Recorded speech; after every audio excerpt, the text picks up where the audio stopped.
We're good? All right. Have you all ever wondered why someone goes into law? That's why. No, that's not why. They don't read the textbook to go into law. They go into law for make a change in the world, do something like that. That is why I did my research on criminal prosecution. So everyone says law is black and white, right? It's not. From what I learned from my internship, my community service, from my research, law is all over the place. It's constantly being changed. It's constantly being developed. Okay. I did my internship with the Goochland Commonwealth Attorney's Office. My mentors are John Lumpkin, the Commonwealth Attorney, and then B.J. McGee, the Deputy Commonwealth Attorney. John Lumpkin was an elected official, and B.J. McGee just came in as a employee for John Lumpkin. During this internship, I worked a lot with the Sheriff's Department. I also did body cam footage and file recovery.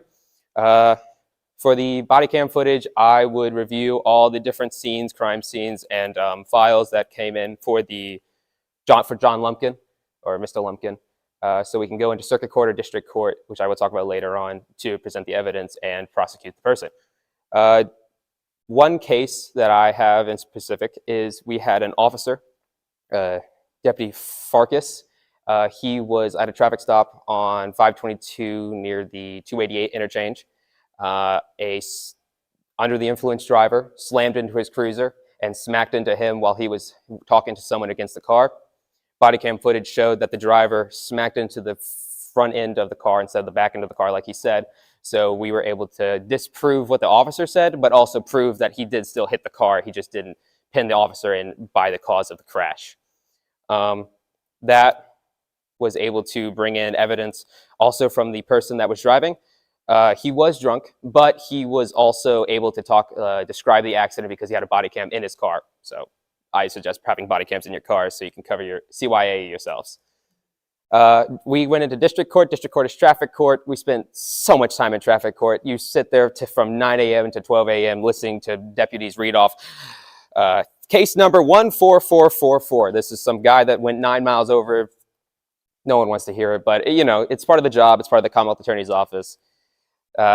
Pretty boring, I'm not going to lie. But then you get into the later cases, which are like soft misdemeanors. Typically, it's first possession drugs, first underage drinking, stuff like that. We have juvenile domestic relations court, JDR court. Sadly, I can't really talk about it that much because government likes to keep the juvenile stuff locked up for privacy reasons for the parents and the child. But we will work with Child Protective Services, and we will work with our judge, Deborah. She's a great judge. She understands that children, when they come into the courtrooms, they're all scared. She tries to make it a good environment so they can talk and present their evidence as they know. Next is circuit court. This is the fun court. The court here, we have murders, shootings, third possessions, stuff like that. A case in specific about circuit court is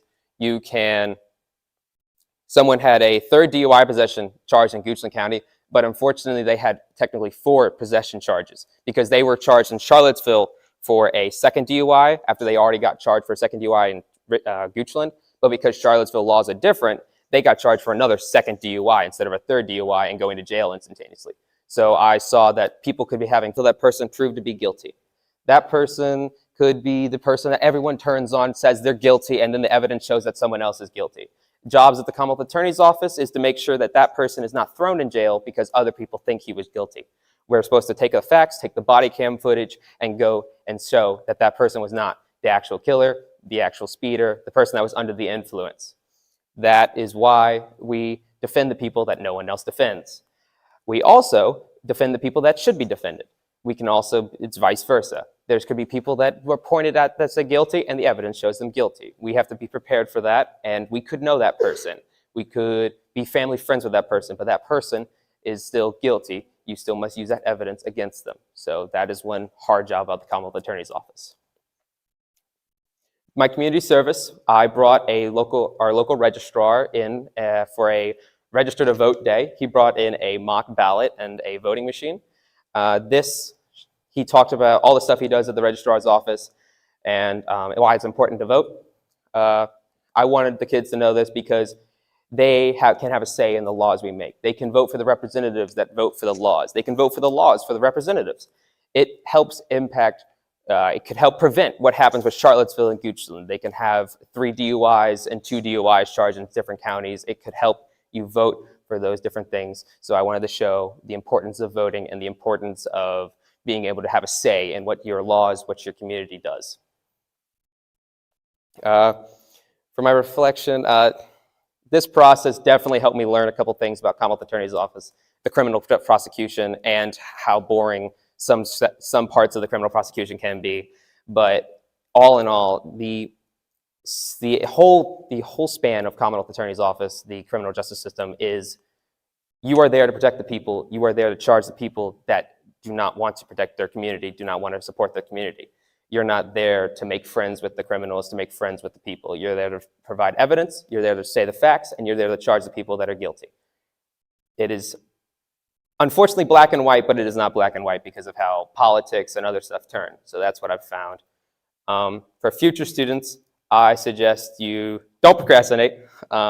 Procrastination is a very bad thing in this field. Also do your summer internship, so you don't have to do it during the school year because it's a lot harder to manage the summer internship in your community service. For future plans right now, I plan on going to JMU for College of Business, corporate business, so I can go into corporate law later on. Any questions?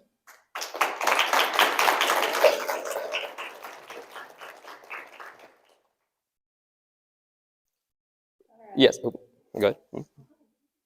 I love your community service, and I didn't even know you could have like a sample machine and all of that. That's really cool. Looks like you brought them into the school. What students actually participated? Our political science classes, so all the government classes participated in that. Ms. Bonovich.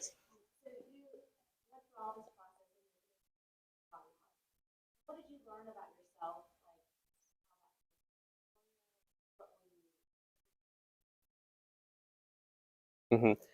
So I didn't. I was able to structure things. So I did interviews with the sheriff's department and stuff like that, and I was able to.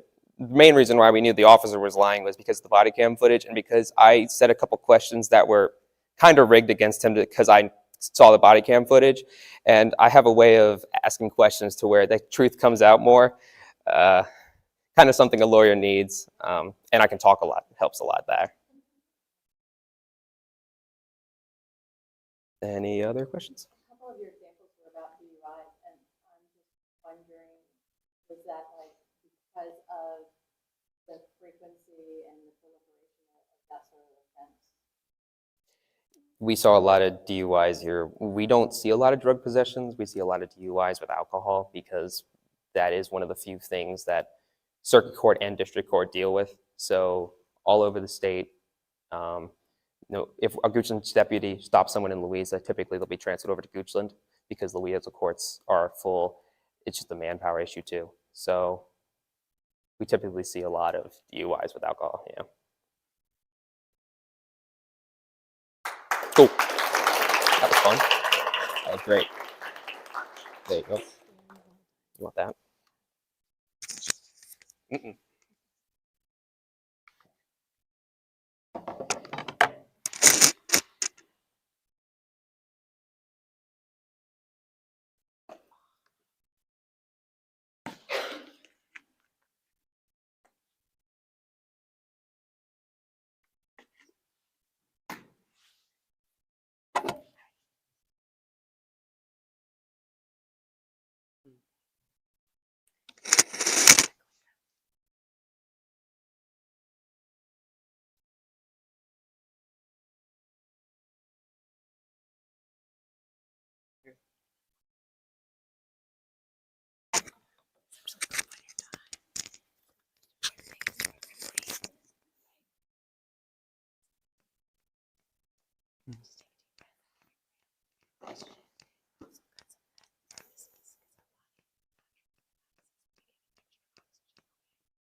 Yeah.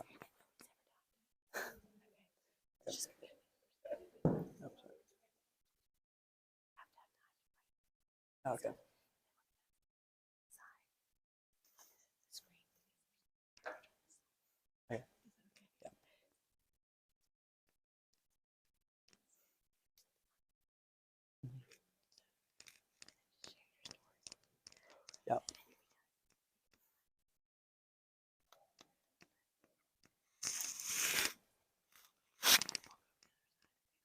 let's welcome Sam to the stage.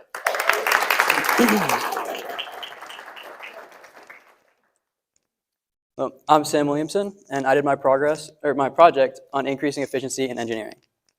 So ever since I was a little kid, I've kind of been taught by my dad, who's a physics teacher, the importance of like math and science. And it was kind of my idea for my whole life to do a career in the mathematics field. And this combined with kind of a love of creativity as a kid, like playing with Legos, playing with Lincoln Logs, and playing Minecraft. Just having a physical thing to really put my creative energy into. And I think that engineering is the perfect output for this. And this project helped me decide what field of engineering I wanted to do and just kind of learn more about the field. So I did my internship at Afton Chemical. Afton is a petroleum additives company in Richmond. So they make fuel additives. When you go to your gas station and fill up your car, it's not just straight gasoline. There's oils and minerals in it that help improve the longevity of your engine, of your combustion chamber, of your fuel tank, just to make sure that your car stays efficient and doesn't wear down over time. This can be in ways as like reducing the amount of heat that's wasted in combustion, or just helping like lubricate all the parts in the engine. Ben Maddock was my mentor. He is the lead R&D at Afton. So he basically manages the whole mechanical section. So even though they're a chemical engineering company, they still have to do a lot of testing with the engines to make sure that their fuel additives are actually working the way they want it to. So he just kind of supervises everybody there. They have a whole bay of engines that just are constantly running stress tests, just putting engines, both commercial and consumer engines, at like normal temperatures, normal conditions, and then they'll ramp up super high for a little bit, just really get every possible condition in there. And it's really important for him to manage all these and make sure everything is the same as other facilities, because they all use the same system to measure the quality of their fuel additives. So if the Afton facility has something wrong with their engines, it can mess up their numbers. It can make it look worse or better than other facilities, even if really they're exactly the same. Here's the Richmond facility. This is where I spend most of my time. The big left side is all the chemical engineers. It's just an office. They work on the recipes for fuel additives. They send that over to a separate site that develops the formula and sends back a completed fuel additive where it's tested in the right wing. The right wing is just filled with engines. They have both a mechanical, like a full mechanics shop to fix the engines and make sure everything is completely identical with the spec it needs to be up to. The first thing I did when I got there actually was help one of Ben's employees run a systems check over one of the engine bays because they had an audit coming up. There wasn't anything wrong with it, but it was still interesting to have him just kind of point at all the parts of the engine, everything that they need to do to measure it. I mean, these engines are just covered in sensors. Like, they know everything that they need to know about the engines. One of the other days I witnessed a full breakdown of one of the engines. So when they get a new engine from like Ford or Chevy, they have to basically completely take the whole thing apart, measure every single piece to make sure it's up to spec, and then re-lube and replace every part. This is just to make sure that everything's accurate to the testing. Another thing I did was they had recently gotten a shipment of camshafts that was having higher iron deposits in the ending fuel of some of the tests. So I helped them measure the hardness of it to see if that was the issue, if the camshells are being worn down more than typical by the engine, producing iron deposits in the fuel. This is the top left picture is a like really specific measuring device. It takes the coordinates of each point on the part, so you can get like down to the micron how big each piece is. And then for my research, I focused more from the mechanical efficiency of engines to what I'm personally interested in for a career, which is aerospace. So how can the efficiency of space launch and travel be improved? So space launch and travel is really broken into two main points of efficiency. The main thing is like the launch and the thrust efficiency, and then everything else is just kind of grouped into cost. I chose to focus way more on thrust because in my mind, that's way more interesting than just what type of plastic they're using for the forks and how much that costs. So the main issue right now with the efficiency of spacecraft is the in-space travel. The initial launch is the most fuel intensive, obviously. Like, they have to counteract all of Earth's gravity. This is typically done through chemical engines, which just throw a bunch of fuel out, produce a ton of thrust. These aren't necessarily that efficient, but right now there's really no other option just because of how strong Earth's gravity is. But once you're in space, there's some really interesting options on how to produce really efficient thrust. Right now, the main thing typically used is through a magnetic field that has positive and negatively charged electrons in it, and they'll shoot like an inert gas in it, and it'll get positively charged and shot out at like one atom at a time. So it's super, super small thrust, but it's incredibly, incredibly efficient. And with the essentially no friction in space, it can accelerate really quickly, even with that little thrust. This does still require chemical engines to have like a really quick burst if you want to change the direction of the vehicle, but it's super good for long distance flights.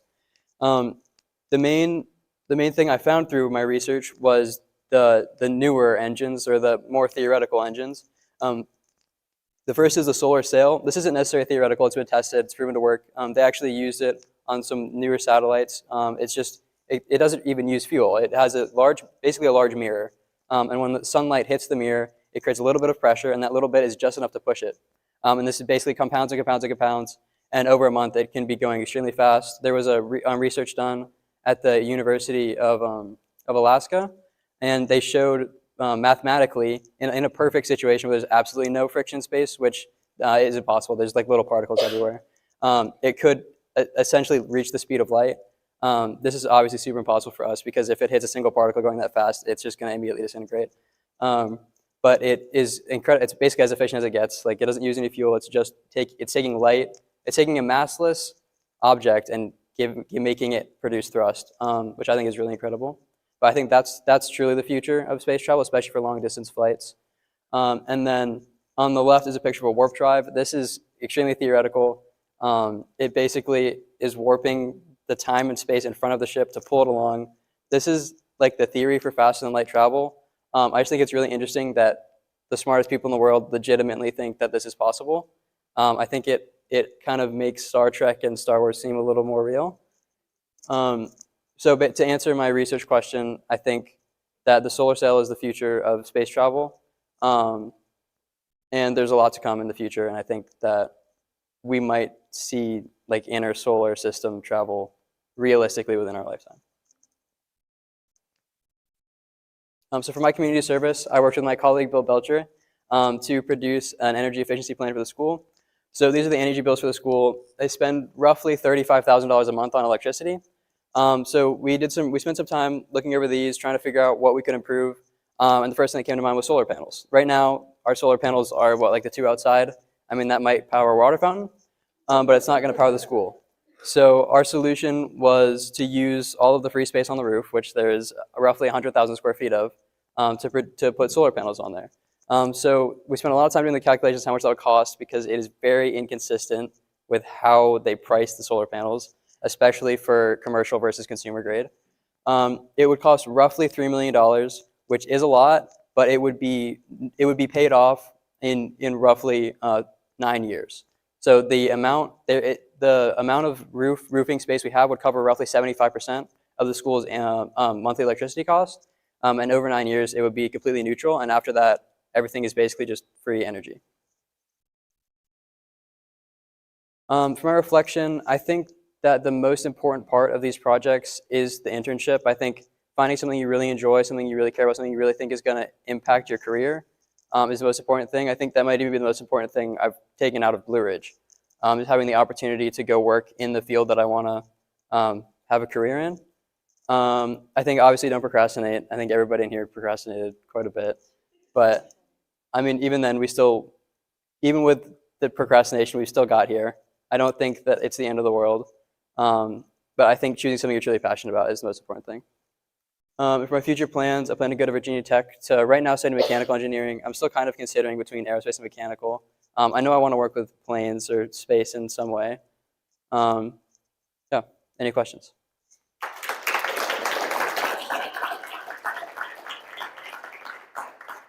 Yes. In your research about the solar panels, did you research when those? They have like a 30-year warranty. So if they were to break before then, they would get replaced. And after that, it would have already been significantly paid off. Like after 30 years, that's like $6 million that we've already saved. So that would cover the cost of the next one. But even then, they're not going to break down over 30 years. I think by the community service too, because I know that there are school systems that have no utilities.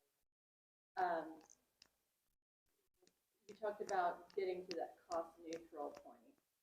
is there also an opportunity that we could feed back into the grid, or would we only be producing enough power from our solar panels to cover this building? There's definitely a possibility of feedback into the grid. It would definitely cost more. We just did a base 75%. That's typical for most commercial businesses and like houses. I know my house is on solar that feeds back into the grid, which is good for like smaller things, but it would need like such an insane amount of power, it might not be worth it. It also, we're like cutting it close with the amount of roof space we have. So feeding into the grid, we might require like another area not on the roof, which I don't think would be worth it. Just want to.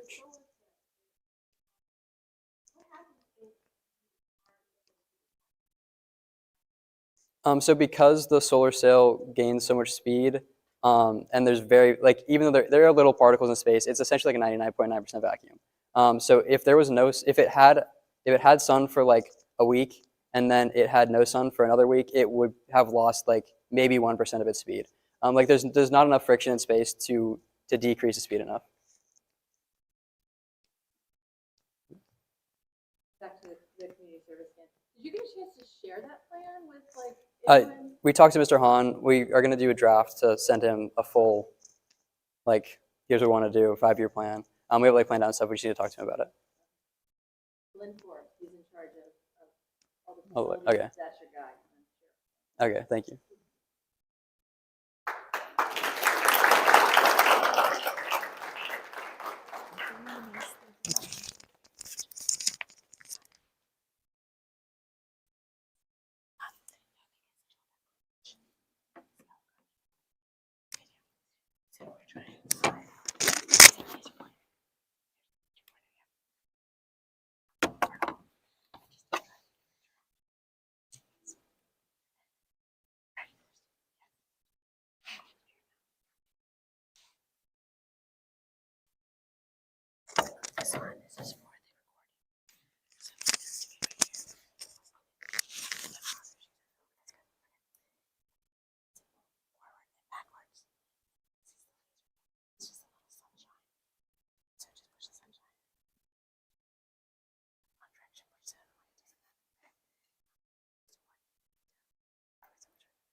Let's welcome Lynn.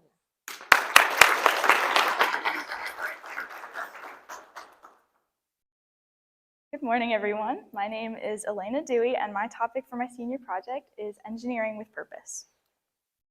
My why for this project. At the beginning of the year, I had an identity crisis. Yes, you can laugh, it's very true. Now, when I was planning out my project for years, since middle school, I was thinking, I want to be an aerospace engineer, so naturally, I wanted to do my project on that.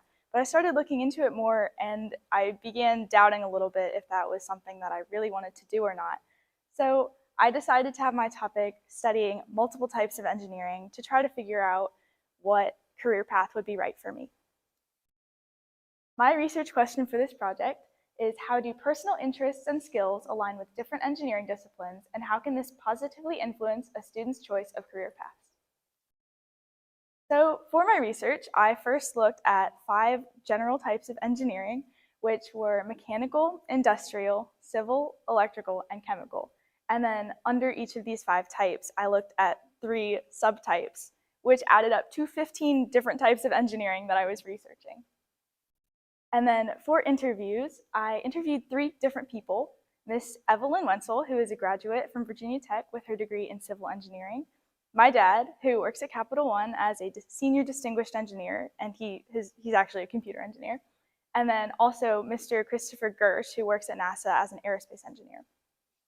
And for my findings, with my 15 different types of engineering, I'm not going to go into each one, but for example, traffic engineering looks at making sure people are safe and designing efficiency, versus mechanical engineering, which is designing practical physical things, so that's a lot more hands-on. My mentors for this project are Mrs. Emily Langridge, who works at the Goochland Community Department as an environmental inspector, and then also Mr. Terrell Hughes, who works in Henrico County as the Director of Public Works. My internship for this project was done with the Goochland Community Department, and I hit a button on the microphone, my bad. Did I turn it off? There you go. Okay, sorry. So I actually got to shadow some environmental inspectors as they went through different construction sites and made sure everything was up to code. This house over here, where's the pointer? This house was one of the places that we went to, and it was under construction back in November, but now it's actually listed on Zillow, and it looks beautiful, and that was partially because of the environmental inspectors who were doing their 2-week checks and made sure that everything was safe for the environment around it. And then the other part of my internship with Henrico County was going around to different aspects and different people and meeting with a lot of different employees from that company. And they told me about what they liked and what they disliked from their jobs, and it was very helpful that they were honest with me, but one thing they all had in common was that they were passionate about what they did. And one reason I'm really grateful to have done my internship with both of these places is we all know Goochland is a pretty small county and Henrico is significantly bigger. So whereas Goochland only had about 3 environmental inspectors, Henrico had an entire building dedicated just to environmental engineering, which is a very big difference, but it was really interesting to see that. My community service for this project was done with the Goochland Community Department, kind of as an extension of my internship, but there were some differences. So Mrs. Langridge, she walked me through different site plans, which is the picture on the far left, and told me what different things meant on it, and we actually went out and performed a 5-year stormwater pond inspection on several different ponds in our community. And I went out with Haley, who is one of the environmental inspectors, and while she took pictures, I was actually the one who was taking notes and writing down information. And later that day, we came back, and I was the one that wrote the report that was then sent off to the companies about the stormwater ponds. And then this picture on the right is me scanning site plans, which are very, very large paper documents of the design for construction projects. And there are pages upon pages, and there are these very large packets. So I got to take time and do that. So on the left, these are both some of the stormwater ponds that we looked at for my community service. The one on the left is of Saddle Creek, which is a neighborhood in Goochland.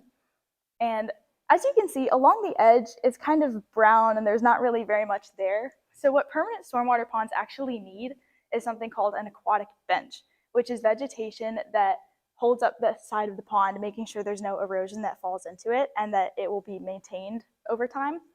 And then this is Goochland Cares, which there's a very big difference between the two. So Goochland Cares had a very good aquatic bench, and we actually joked that if we took half of what Goochland Cares had and put it at Saddle Creek, that it would have been the perfect amount for both of them. My impact for my community service was first helping the employees at the Goochland Community Department, helping them scan site plans, which takes a lot of time, and also helping write the report, because that allowed them to focus their time somewhere else where I was equipped enough to do it for them. And then with scanning site plans, the whole point is so that it digitizes the files and puts them onto a public database. So now the citizens of Goochland can look and see the site plans that I scanned and have access to the public history records. So my reflection for this project, the personal learning stretch I had was exploring all the different types of engineering because there are so many and I didn't know there were that many and I didn't even research all of them. So that was really helpful and helped me understand better what I want to do for my career. And from the beginning of the year, I really did think I wanted to do aerospace, or for my senior project, but I'm really happy with how my project turned out, and it actually pointed me back to aerospace because, especially from my internship at the Henrico County Public Works, I learned that the most important thing about your career is that you're passionate about what you do.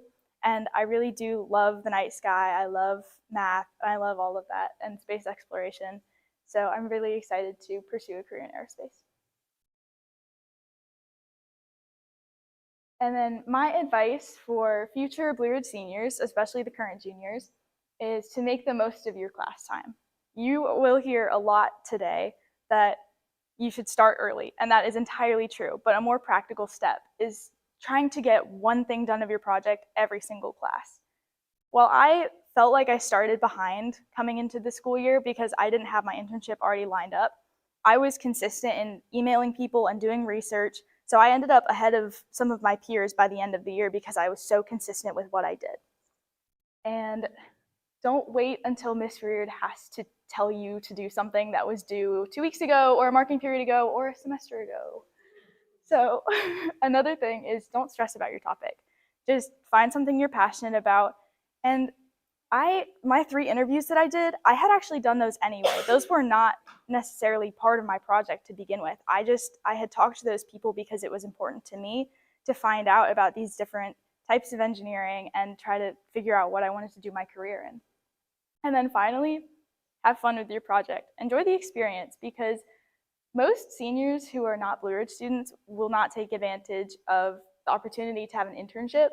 And having an internship is really fun. Even if you don't end up choosing something that you're going to have a career in, it's an opportunity to meet people who you can make connections with and just enjoy your time with. So yeah, enjoy the process. Next year, or I guess in the fall, I will be attending Virginia Tech and their honors college as a general engineering major, and then I hope to declare my major in aerospace engineering after that. Thank you.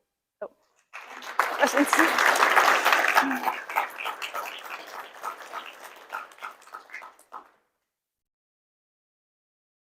About your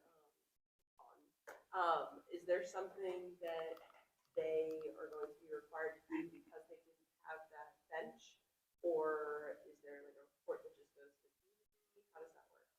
So there's a report that goes to the community and the companies that actually maintain these ponds, and they're expected to come and take care of the issue. So Saddle Creek, hopefully in the next couple months, will have a decent aquatic bench that will help with the longevity of the pond.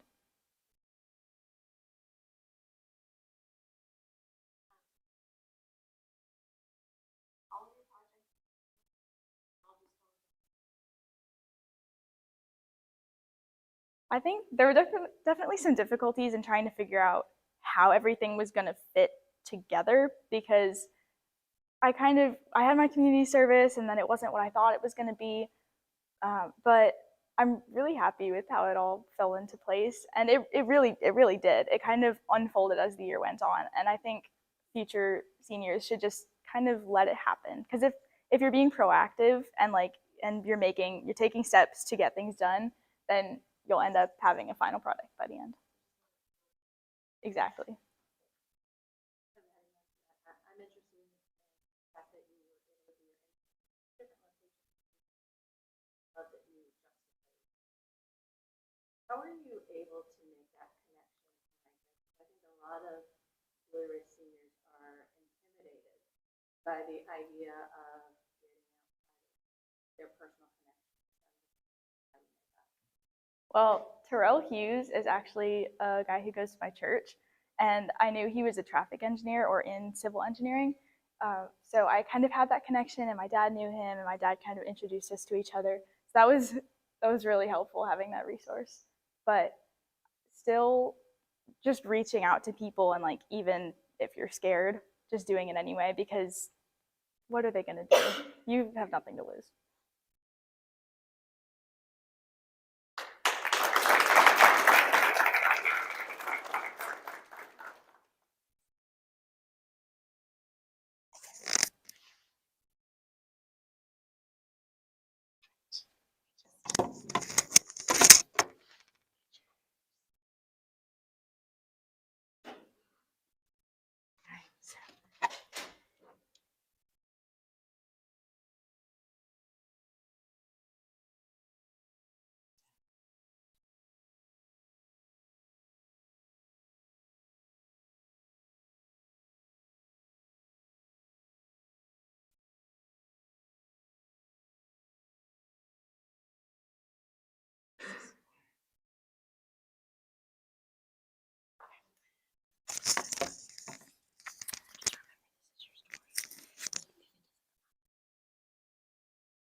All right, let's welcome Matthew.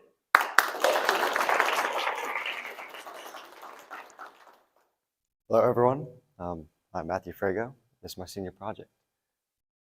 Just to preface, there's a lot of acronyms in this, so I'm going to explain them right now, get them out of the way. CAD is computer-aided design. That's basically 3D modeling in a computer. A lot of engineers use it to make a part before they make it reality. CNC stands for computer numerical control. That's what this machine here is. It's a CNC machine. It's how engineers take a CAD, give it to a machinist, and they'll create that part in reality. Going into this project, there's one thing I can say that explains it best, and that is Mark Zuckerberg once said that an idea is not first fully formed. I didn't really know where I wanted to go with this. So my background is, well, I like going fast. So after I convinced myself that there was no possible way I could tell Blue Ridge that I did 30 hours of driving in circles for a community service project, I knew I had to do something else. So I was able to come up with the next best thing that tied into my engineering background with robotics, and that was with an internship at Page Customs. I actually met Mr. Joe Bailey here, who's the general manager at Page Customs at the Goochland Career Fair. Immediately I hit it off with him because he had at his table, he had a giant engine sitting there. I was like, "Ooh, that's shiny. I like that. Looks like it's fast." And I figured that there was no better way to tie in my love for cars and racing into an internship position where I can take something from it for my personal gain. At Page Customs, I'll give you a bit more of a background here. It's a custom rod shop here in Goochland in the industrial park. People bring in cars. People bring in a chassis with absolutely nothing on it. I say, hey, I'll throw some money at this. Come build me a really nice high-end car. And the work they do is truly incredible. I mean, these cars are auction ready. I've seen cars here that have been through the shop go for $400,000, $500,000 at like Mecum auctions. Or some people just bring in their classic cars and say, hey, I need an oil change. I'm too old to do it, and my dealership won't service it for me. So it's a really wide breadth of customers that we get here. But more specifically, if you look in this back corner, that right there is a CNC machine shop. So what I was able to learn here at Page Customs is I was actually able to become a metal fabricator as well as machinist. Of course, they didn't let me go straight to the machines. They had to teach me the simple stuff, and that was their metalworking. From here, I learned about 80 to 90% of a car is made from one piece of sheet metal. You just got to bend it in all sorts of wacky ways, and it actually turns out to look pretty good once you put paint on it. That's what I did here. This is a part that I worked on for a 32 Ford, I believe. It's a hood latch after the owner just said, hey, I want a really sleek and modernistic design. I was like, oh, well, we got a metal plate for that. So here's another thing. Here's another part I was working on for the upper arm right here. We said, oh, hey, we have another really sleek metal plate for that. So we'll just bend it and cut some holes into it. And guess what? It looked really well. Here I was taught how to sand, grind, basically any part manipulation of sanding, grinding, brakes, powder coating, pretty much every single metal treatment you can have. We also had a rock tumbler, so it's like how you get that part from being that really crappy piece of metal that you bought from the shop to this really fancy looking thing that looks like a diamond in the rough. So of course, once I had my fabrication skills down, I was able to go in here and actually learn how to operate CNC machines. Of course, I had a CAD background from one of the Goochland classes that I took and robotics. So I was able to go up to Joe when I first met him and say, hey, I know how to CAD. Can I work for you? He's like, sure, come take a stop by. I'd love to have you. We had a conversation, sat down, interview, went really great, and just loved working there every second of it. I was really fortunate because I don't know if you can see him back here, Mr. McKesson, who is the single machinist and fabricator for the shop. So essentially this one guy is making every single part for Page Customs. And Page Customs really puts customs in the name because they do make every single part in-house as well as sell parts online. So Mr. McKesson has a really busy job. I was really fortunate for him to be able to make time for me. So he was able to teach me how to use the Haas CNC right here. You can't see this on the machine over here, but this is the mill that we use most often. I was able to even run my own batch of parts on the CNC mill as well as learn how to operate this plasma cutter right here. This is actually a picture of me cutting out that hood latch on the previous slide. As well as this right here. So this picture actually has a really interesting story where I was designing that hood latch. In robotics, we always had, oh yeah, that's 2 inches, 3 inches. We had definite dimensions, but because of the organic shape of a car and how it was bent by hand, especially back in the 1930s where they didn't have fancy machines, I had to actually take a piece of cardboard and rip it up, fit it the right size, and then I took a picture of it, drew it out on the CAD design, and then I was able to cut it on the machine. And it worked first time, so I didn't have to go through the whole make it 3 times and pray it works process. It was a cut twice and it worked once, or measure twice and cut once. So that was a super incredible opportunity that I was given. But I did notice that because of the high quality of these cars and the people who worked in there had about 30 or 40 years of experience, there was nobody who had less than 30 years of experience. So that made me think, well, as a new guy coming in, I'm the second guy in the shop that knows how to make a part.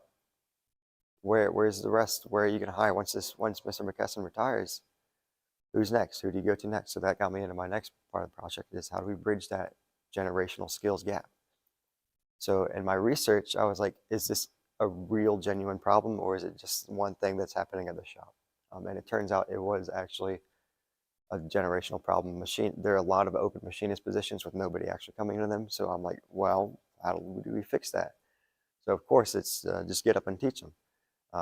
But how many students are you going to have that actually want to graduate high school and then they know where they want to go into a machining career if they've never been exposed to it?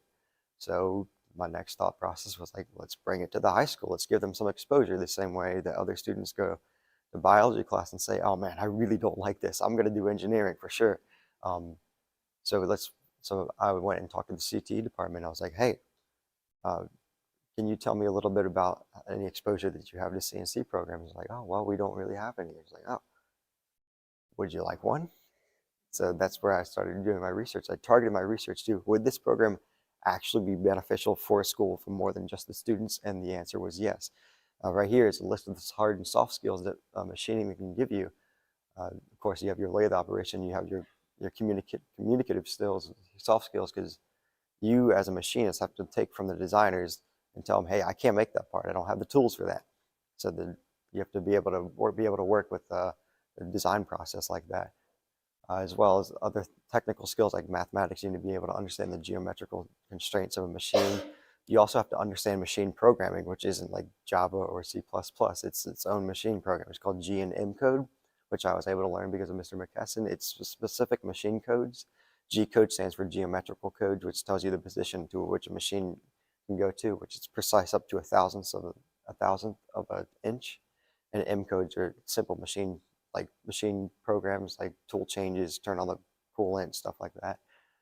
So after this research, like, oh my goodness, this is really great, because not only do students take away really beneficial things from this, it could also benefit kids in STEM fields who want to have this insight before they go into engineering. They're like, hey, I want to be an engineer, but I also want to understand what and what not to do, so that a machinist doesn't come swearing at you like, hey, I can't do this thing. This is the dumbest part I've ever seen. Believe me, it's happened. I've seen it there at Page, but it's all part of the process. And also for career and technical education kids, it's a really, really solid and really strong job security with really high salaries as a machinist, because it is there's such a dwindling amount of entrance into that field. So my next step in my research was, well, what kind of requirements would a good curriculum give a student? So that's what this pyramid is over here. It's a little bit hard to read, but what I can tell you is that there are a lot more than meets the eye. So you have your general workplace skills, which the CTE department covers, but then you also need your machinist skills, like on this previous slide that it gives to students, is you need to be able to completely understand the gravity of the situation.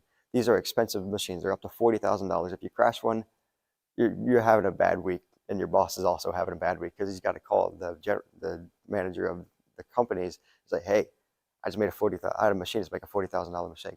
So you have to be really, really attentive to your machine. You have to also understand the safety, that if you're spinning a thing that's 2,000 pounds, it's rotating really fast, and it hits a movable object meets an unstoppable force, something's going to give. So you have to understand the safety, but you also have to understand the sustainability as part of the business economics. It's how much does a part cost to make versus how much are you going to sell it for. So you have to sort of be a little bit of a businessman too.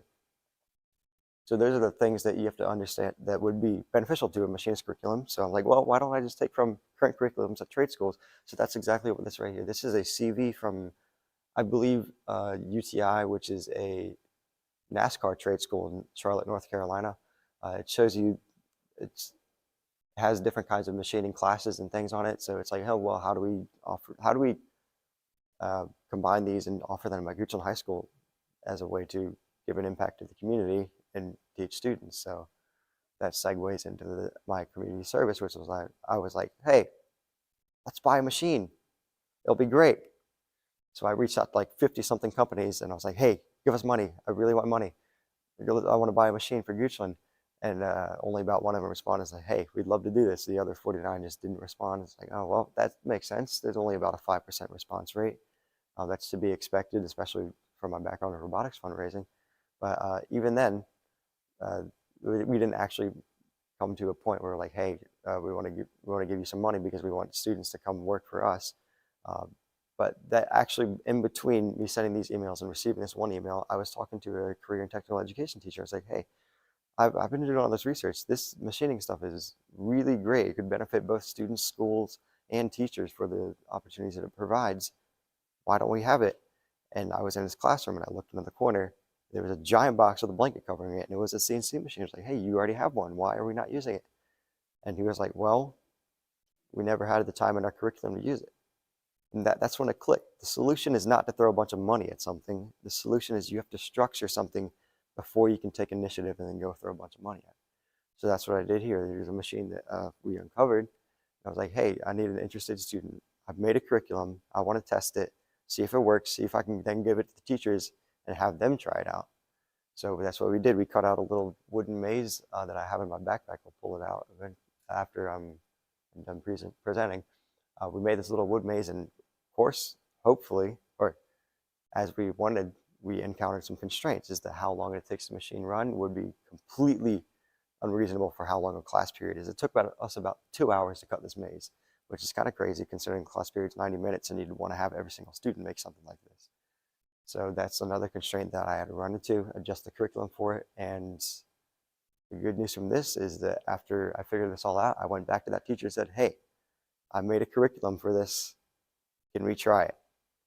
And I was really excited when he said, heck yeah, let's do it. So that's what we're going to do is I'm going to go to him after the major plan, after his major planning is done for class time. And I'm going to go in the last 2 weeks of school. We're going to test this curriculum. And if it works out really well, he's going to offer it as a class next year. And that's the kind of impact I wanted to make on the community instead of just throwing a bunch of money into a corner. So that was my community service. My growth and reflection. So for growth, I think going into this project, my biggest thing was I was afraid that I didn't know everything. I didn't know what it looked like from start to end. I knew I wanted to do something with cars, but I didn't know how that ended up. Didn't know what my community, I didn't know how I was going to be able to impact my community with it. And honestly, that's okay. The truth is you have to be able to believe that it's going to be okay. You take your little steps. As long as you have a large goal in mind, it'll be all right. As for my learning stretch, I would have to say going into Page Customs and having to work with people who had such experience in the industry as a newcomer, that was definitely a big communication skills gap for me. But honestly, you just got to be patient. It all works out fine. In the end, nobody wants to throw a TV at you or anything, but it'll be just fine as long as you're patient and able to work with people. And I'm really excited and proud that I was able to do this project. As for where I'm going next year, after the long deliberation, I'm going to Purdue University for a degree in mechanical engineering as a way to pursue my dream of working in the motorsports industry, maybe owning my own motorsports company one day. So thank you. Any questions?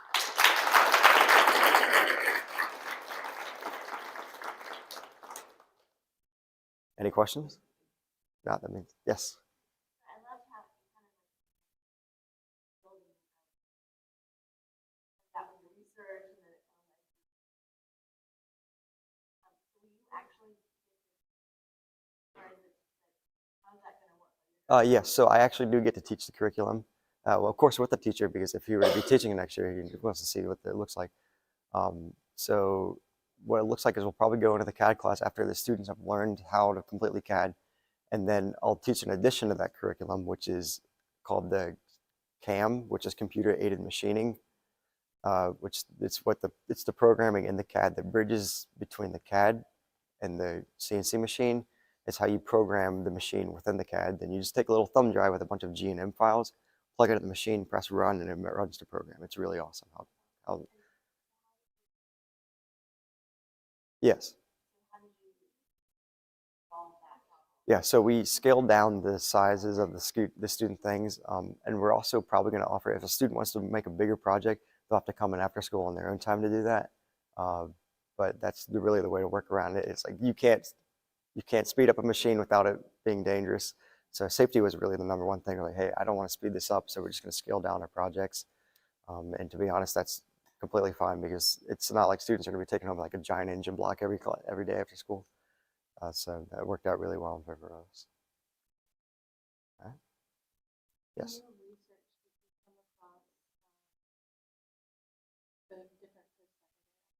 Yes. Yes. So trade schools are definitely the way to go, but there are also work study programs where if you go to a company, they'll also assign you with like a senior machinist, and they'll just teach you hands-on. All you have to do to get a certification is watch 90 minutes of YouTube videos and take a 30-minute quiz. That's it. But you also have to go to a Haas facility to where they have you, like, we have an inspector watch you run a machine, make sure everything goes right. If you do it all right, you get your machinist, and then you can go out in the industry and say, hey, I'm a certified machinist. It's a really great thing to have on a CV, especially in the engineering industry, because then you can go and say, hey, I know how to make this part. So you can really work with the cohesion of machinist and engineer. So you can help bridge that communication gap. It's really quite large because most machinists don't actually pick up the engineering, and most engineers don't actually pick up the machining. Yes? You talk a lot about bridging the gap. Yeah. It sounds like you've done a really good job. And to come back and on that or any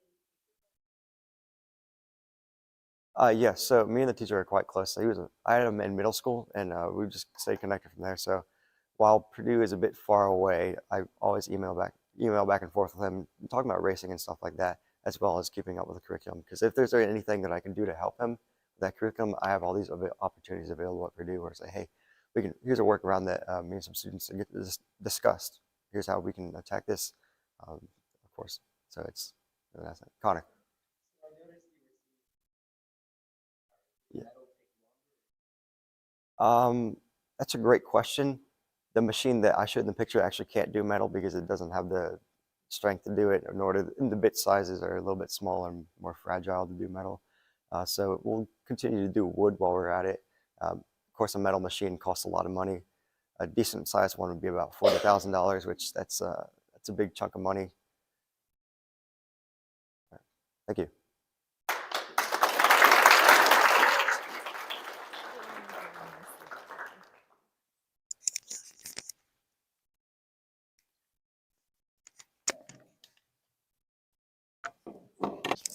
For you to put on your website, so I apologize about that.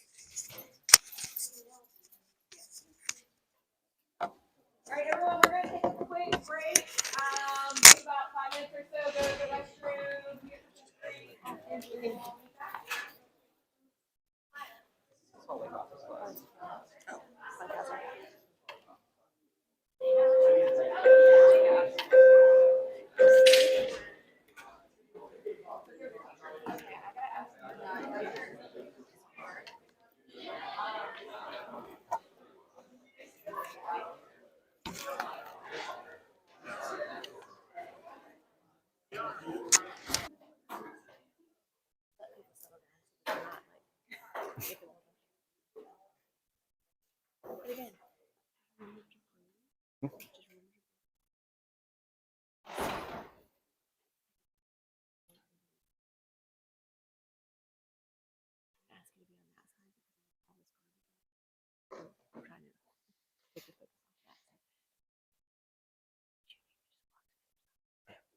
Let's welcome Tyler.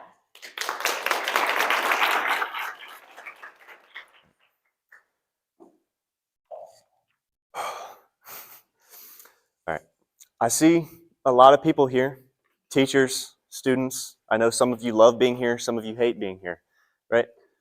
Regardless of whether you love your job, love coming here, hate it or not, everyone here is looking forward to going home at the end of the day. Everyone here is looking forward to going home, taking a shower, being with their family, watching their favorite show, reading their favorite book, whatever it is. But I think a lot of people in here don't understand the luxury of that, don't understand how privileged they are to have that moment at the end of the day where they get to go home and just enjoy themselves. There are millions of people around the world, millions of people in the US, and more localized in cities in Richmond. There's hundreds of people every day who they don't get to go home. They don't have a home. They can't afford a home. They're stuck. They're struggling. They're out there in the middle of the night worrying for their life every day. What are they going to do tomorrow? How are they going to survive tomorrow? A lot of people don't have this luxury. And for my project, I wanted to dive into that, look into that, see what that's like locally here in Goochland. Because I discovered there's a lot of people here in Goochland that don't have that luxury, whether you realize it or not. And my community service has a lot more to do with that. But I will start with my internship. And for this, I really just wanted to explore all the fields of engineering. And it took me a while, but I ended up getting a contact at the North Anna Power Station where they're still in an outage right now. And what that means is one of the reactors is shut down while the other one is still producing energy, of course. But one of the reactors is shut down and they are taking out the fuel and replacing that. They do that for each reactor about every 18 months and they stagger it. So every 9 months they have this outage. And this outage is a huge thing for the engineers because this is the only time over 18 months they get to go into the reactor, make sure everything is still good, still up to date, still working, and work on it, observe it, make sure everything is working as it should be. Through my internship, I got to talk to countless types of engineers, nuclear engineers, design engineers, mechanical engineers. There's a guy there that was an aerospace engineer. Of course, he doesn't do aerospace engineering at the facility, but he did have a major in engineering for aerospace, and it was wonderful to talk to him to see his experience because he was in the Navy, I believe. But This experience was great for me. One of the best experiences I took out of this was talking to a design engineer here who works on different structures inside the facility to make sure nothing gets overheated or whatever. I was actually talking to him about a certain structure that I believe it kept the temperature of one of the structures inside of one of the hottest buildings in the facility and kept the temperature regulated, but the system itself needed to be cooled. And it being in the hottest building was very difficult. So he pretty much had to make a almost refrigerated container for it to keep it stable. And I got to talk to him a lot about his plans for that and the process of that. He gave me a drawing for that he printed out, which is really interesting to look at. The process for it is extremely interesting.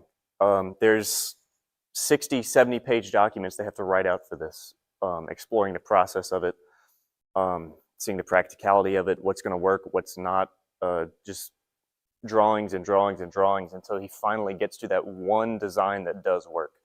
And it was really interesting talking to him. I got to talk to many nuclear engineers of different kinds, ones that actually go in the reactor and get to crawl up in the tight spaces, look at parts that might not be working too well. But unfortunately, I wasn't able to take many pictures inside the building where I did a lot of my internship. This is just a tour of the facility. This picture here, I think is very interesting because if you look behind me, it just looks like white barrels. This is what they call the ISFAC. That is an acronym. I can't remember exactly what it stands for. But basically what this is just, this facility here holds all of the fuel that the power plant has used since it started up. All of the fuel they have ever used is here or in what they call the fuel pool, which is where they put fuel to cool off before they can bring it to this facility here. I just thought that was really interesting. Here we see, I got a great opportunity to see the simulation room, which is an exact copy of the control room.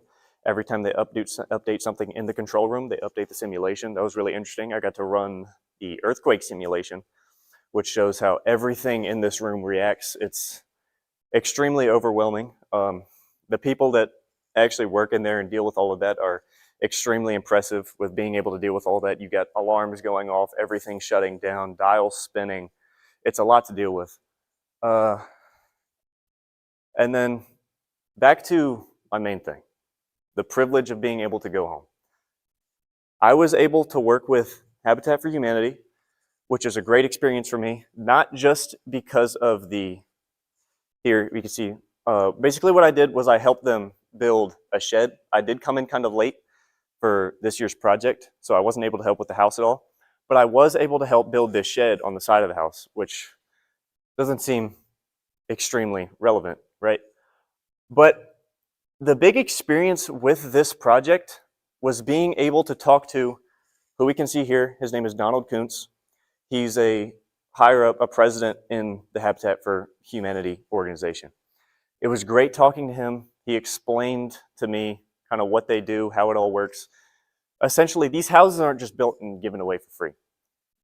These houses are built for people who truly need them. He told a story of, I believe, the person that needed the house the previous year, who had a son with mental issues. He needed constant attention, and it was difficult for her, the mother that needed to afford the house, to have the time to get a job and afford a house big enough that helped them.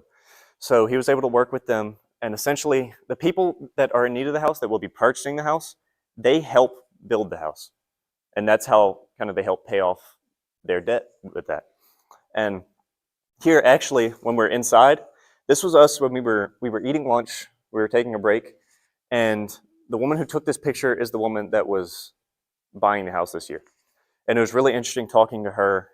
I got to see like her side of things, and like how many things we do day to day that we don't understand is a privilege, is a luxury, is insane. Especially here, you don't meet many people, or maybe you don't realize you meet many people that are struggling every day with housing issues, with not knowing what they're going to do tomorrow, what they're going to eat tomorrow. It was really interesting to dive into that and see that world for them from their perspective and be able to talk to them about that. This is the finished product. I'll talk more about materials for this later.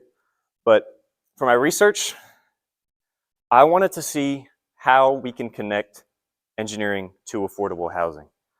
Because there's so many fields of engineering, and so many of those can be involved with what materials can make this cheaper, what designs can make this cheaper, what techniques can make this cheaper.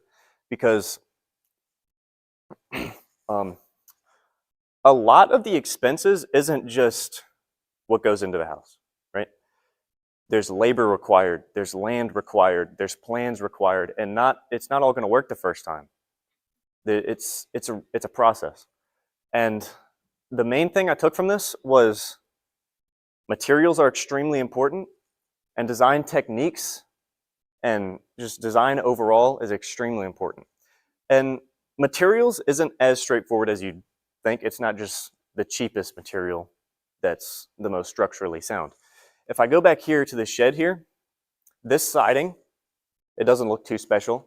It was used on the shed as well as the house. It's a type of siding that is very expensive.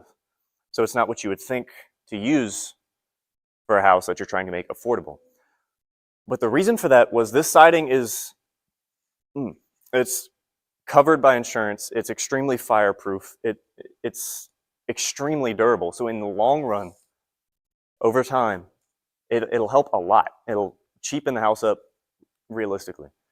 And another thing that I didn't put on the slide because there wasn't a great image for it, obviously, but is regulations. There's a lot of regulations that aren't straightforward, or that could be like kind of brought down to where we could make houses more affordable if we were to bring those down. And I think that was a really interesting thing to see, because it's like these regulations, they are not all like required, I guess. It's not all just straightforward. You can ignore this regulation and the house can still be okay, and it's more affordable. But I think if we can look into that, and I got a small chance to, not a great chance to, because it wasn't a huge part of my research, but it's like there's so many regulations that are just, they could be simplified to help the process as a whole. As far as reflection and for future students, this project was huge for me. I enjoyed it. It was a great dive into what I plan to do with my future, as well as my community and affordable housing as a whole, because as we know, housing is just going up currently, and it has been for years and years and years. And this crisis is just increasing, but a lot of us don't see it. We go home and we don't understand the luxury. As far as future students of Blue Ridge, I mean, I know you've heard it before today, you're gonna hear it a lot, but start early, especially with something like this, with engineering. I'm under 18, and finding an internship for this, I started March of last year.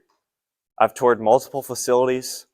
I've had multiple contacts that kind of fell off, it didn't work out, or I go into the facility, tour it for an hour, talk to them, then find out I can't do it because I'm not of age. And I almost had that problem with the power plant, but I was lucky enough to where the only restriction I had was that I couldn't actually go into the, like, any facilities that needed clearance. So, I mean, start early. It's huge for me. If I would have waited any longer, I don't know if I would have been able to find an internship. Ms. Bonovich actually helped me hugely with that. She helped me get the contact at the power plant. So I'm very grateful for that. And then as far as future plans, I will be going to Virginia Tech in the fall. Not really related to this project, but externally from this project, I found that I have a passion for aerospace engineering. I've always had a passion for the concept of space and space exploration. So I think being able to be a part of that and being able to say that I worked on a structure that is now flying millions and millions of miles from our planet would be huge for me. Of course, NASA's the biggest one, but there is other companies that I've been looking at that hopefully I'm able to look into. Tech has a great program for internships. They have connections with Boeing, Rolls-Royce, NASA, SpaceX, all these huge companies, and hopefully I have a great opportunity to explore those. I'm very excited to hopefully in college explore this project as a whole, but also explore the future of my career. Questions?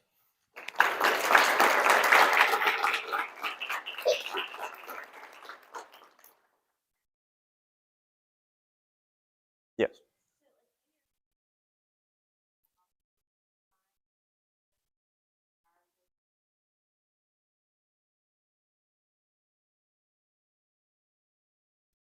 Of course, and especially through building techniques. I'm sure the past couple of years, it's been on the news, like the 3D printed houses, where it's just a massive 3D printer that just goes back and forth laying concrete.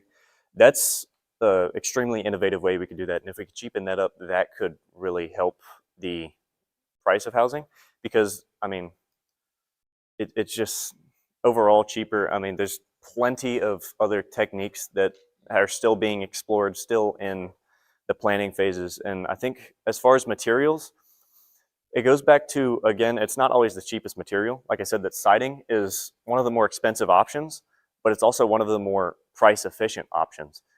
It's just in over 10, 20 years, it's going to save you a lot more money than just buying the cheapest siding, throwing it up there, and then in 5 years, it's already rotting away or falling off. And it's a lot of planning. It's not always straightforward. When I thought that was, I mean, being able to work with Don Kuntz at Habitat for Humanity was really interesting for that. I got to see how not all of these methods is just the cheapest option, throw this on there. Like it goes a lot deeper.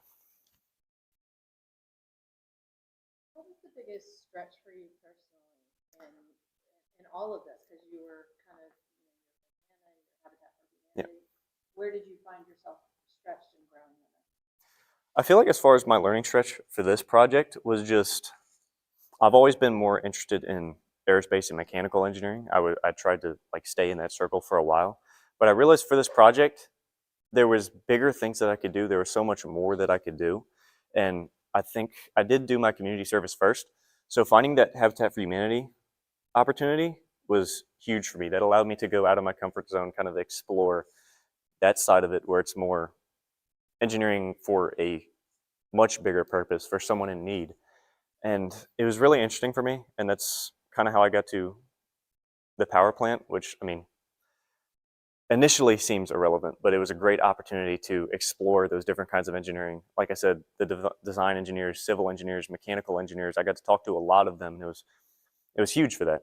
And it was just really outside of what at the beginning of this year I thought I would ever do. Because, I mean, initially with this project, I just wanted to, I don't know, like mechanical engineering, aerospace engineering. I just want to do something with that. I want to stay in that. I don't want to go outside of that because that's what I know. That's what I'm familiar with. That's what I want to do. But I mean, I think going outside of that and exploring other opportunities and exploring this like much deeper world of affordable housing and people struggling with it was great for me. Yeah, hold on. Do you have a question?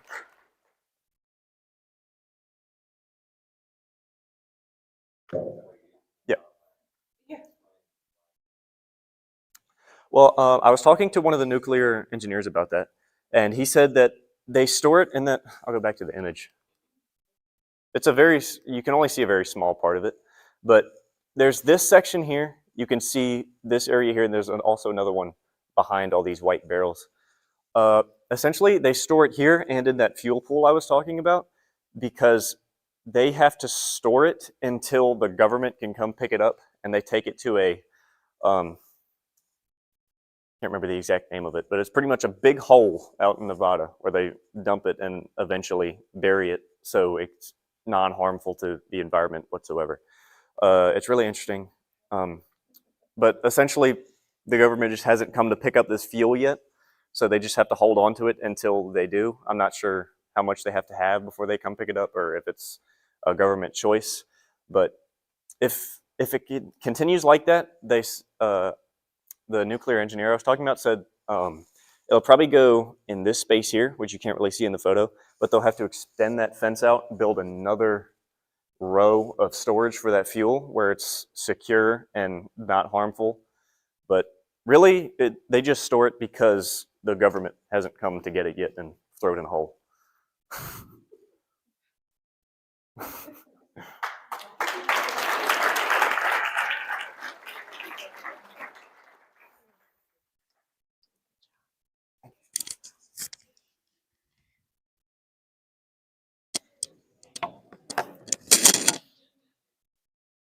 Hello.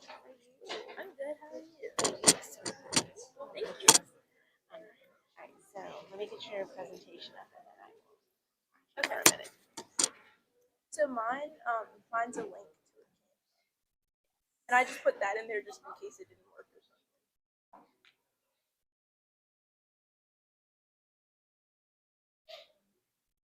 Good? That's it? Is it fuzzy? Oh, there. Okay. Okay, we got a lot of pop-ups here.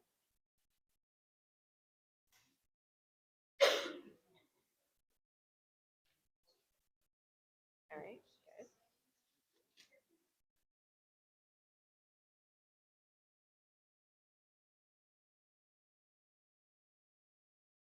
Why am I not presenting? Presenter view. And then accept, I guess. Then try again. And then present. Oh, present. Thank you. I'm not as that. Uh-oh. I believe it was full screen present. All right. So I should go back. See those two arrows on the bottom right? Yeah. Tell me here. Here, come here. Got Connor to the rescue. Connor. What? Or you should be able to go. So go out. Back. There's one that doesn't X out of it. It's full screen presentation, isn't it? Oh, there it is. No. Uh-oh. That is not it. Present. And then Present full screen. Okay. Present. There's a lot of presenting. Okay, but this is not where you want it to be. There we go. Okay.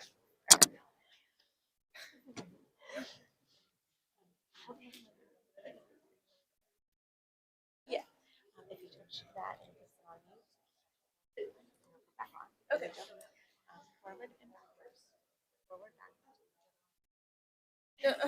And then this is just the little laser pointer. If you want it, okay.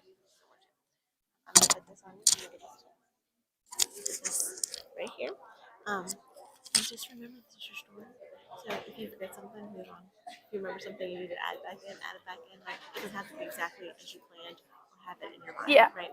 And the most important thing is to remember to breathe. My brain can't function without oxygen, right? So take a deep breath if you can't think what to say, or if you're starting to get nervous, pause for a second like I just did. Take a deep breath, do it as often as you need. Yeah. Okay? And it's only a few minutes, so you can do anything hard for a few minutes, right? Okay, all right. I'm gonna so we're gonna ask you to stand on that side because there's a bunch of garbage on this side. And so I'm gonna do this to you and I'm gonna announce you and you can walk over there. Okay. All right. Please help me welcome Maya.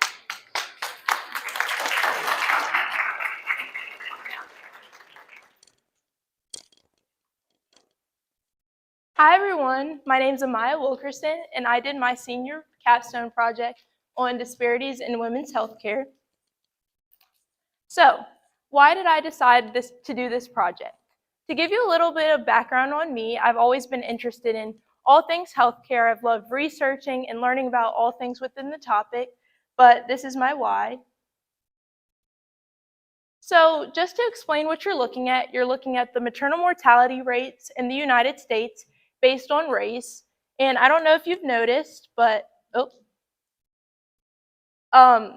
Black women are 3 times more likely to pass away from complications of birth.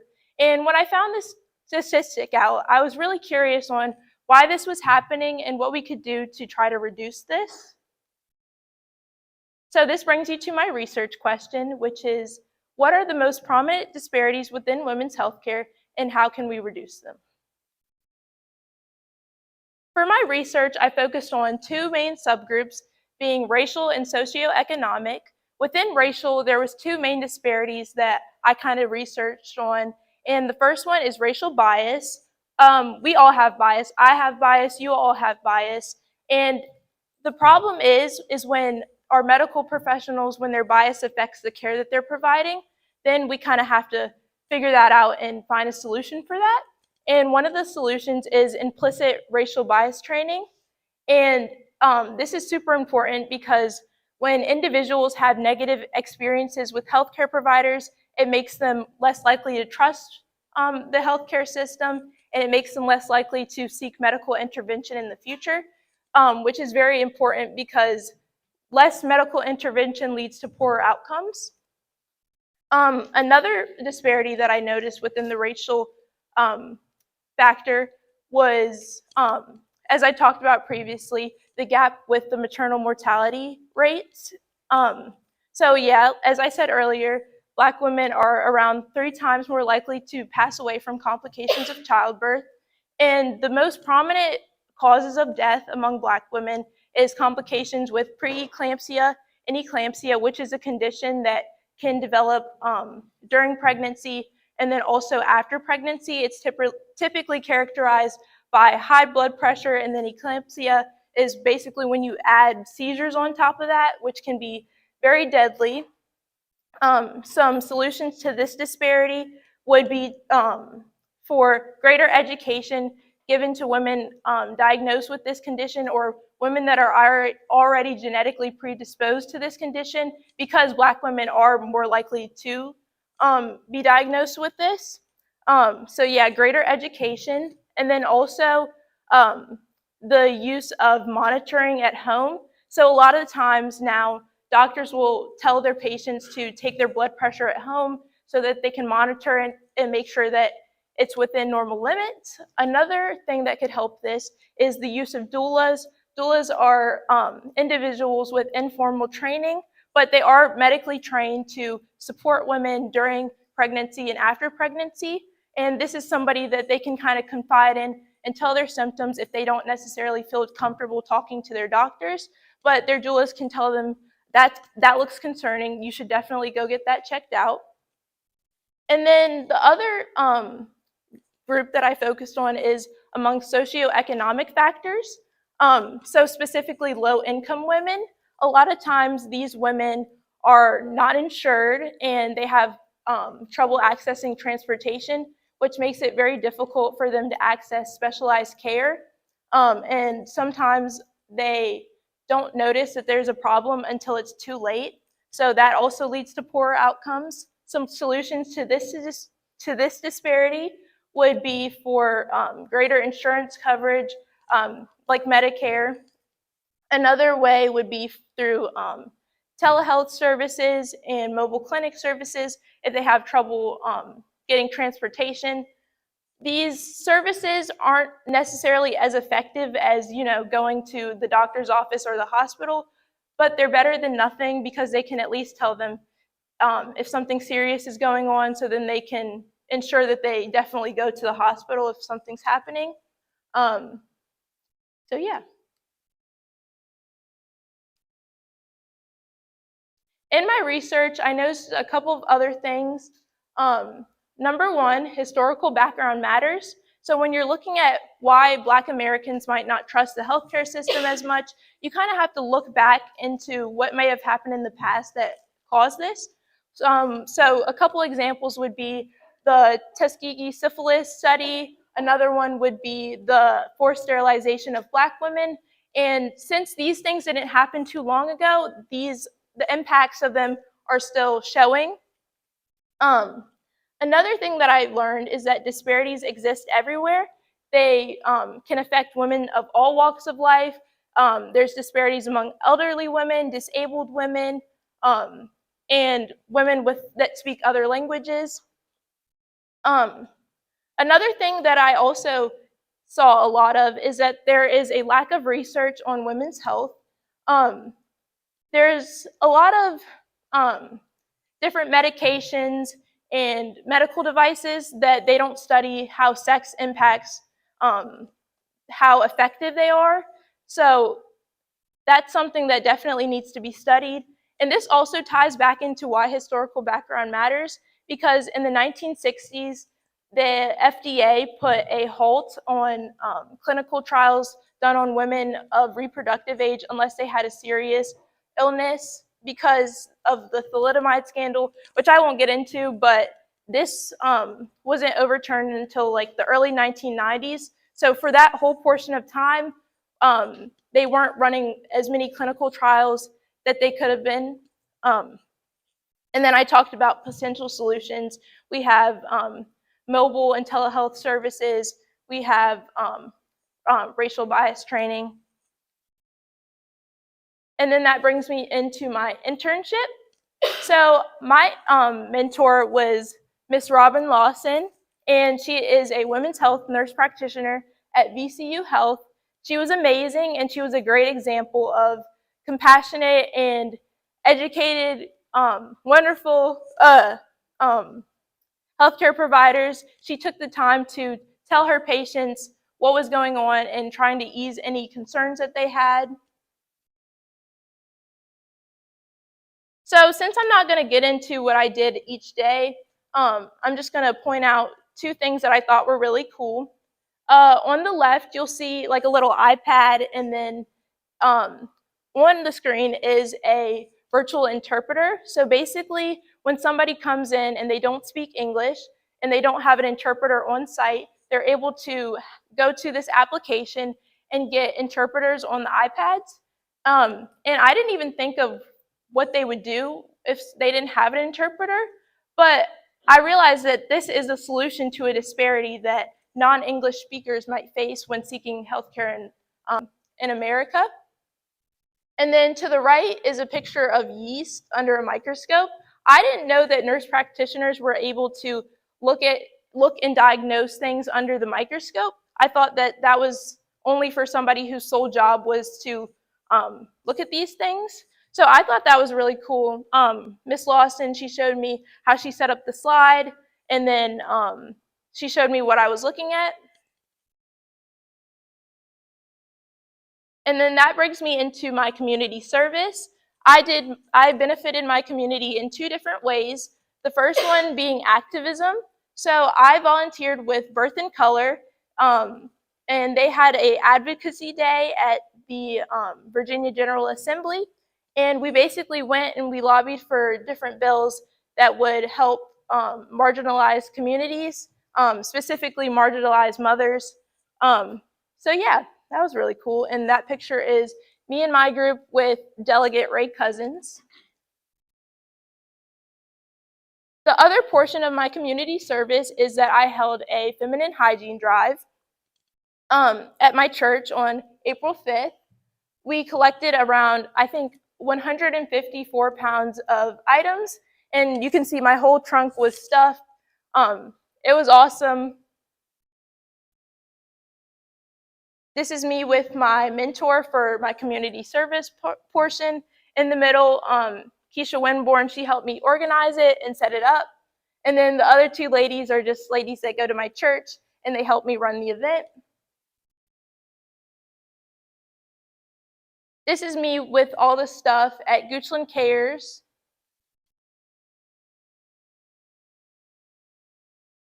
And then reflection.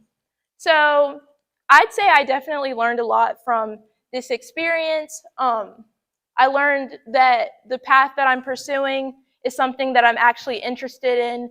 And I also am really proud of how I was able to benefit my community with my community service.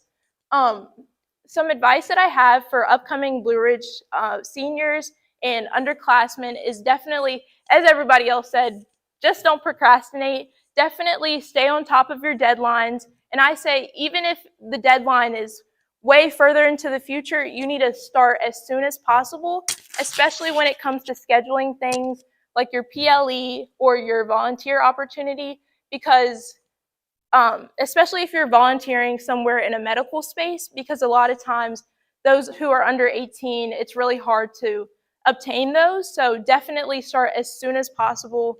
Start reaching out to people right now. So for my future, I'm I'm going to UVA with a major in nursing, and I plan to eventually become a nurse practitioner. Thank you.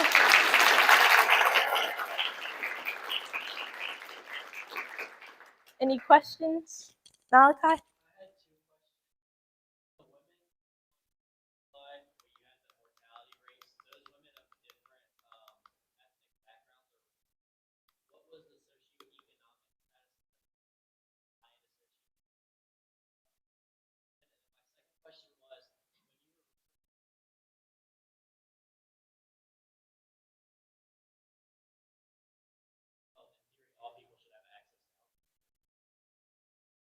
So what was your first question again? I'm sorry. One at a time, please.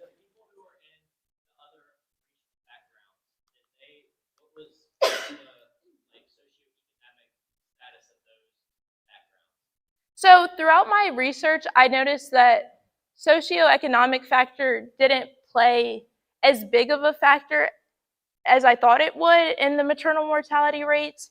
Black women, they're already genetically predisposed to those complications that I listed earlier. So it's more of that part of the spectrum that's causing that. But socioeconomic does play a big part in like mortality, but that's not what this necessarily is representing, if that's answering your question.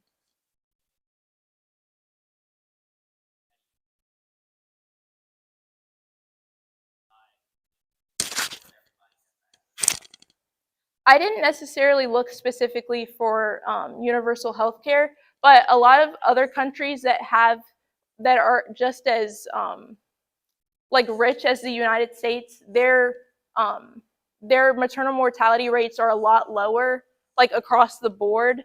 So I think it's just something that the United States may be doing that we need to go ahead and address. So I just want to say great job on the research. I think you really nailed that part and went into depth on what you studied and what you learned. And I also see kind of a tie in some of the, you actually went that step of here are some solutions and possible interventions like the doulas and the telehealth and the mobile access to healthcare. And those, that seems to be kind of a theme, what you were saying across the board. It's just greater access to healthcare. thank you.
All right, please help me welcome Lindsay.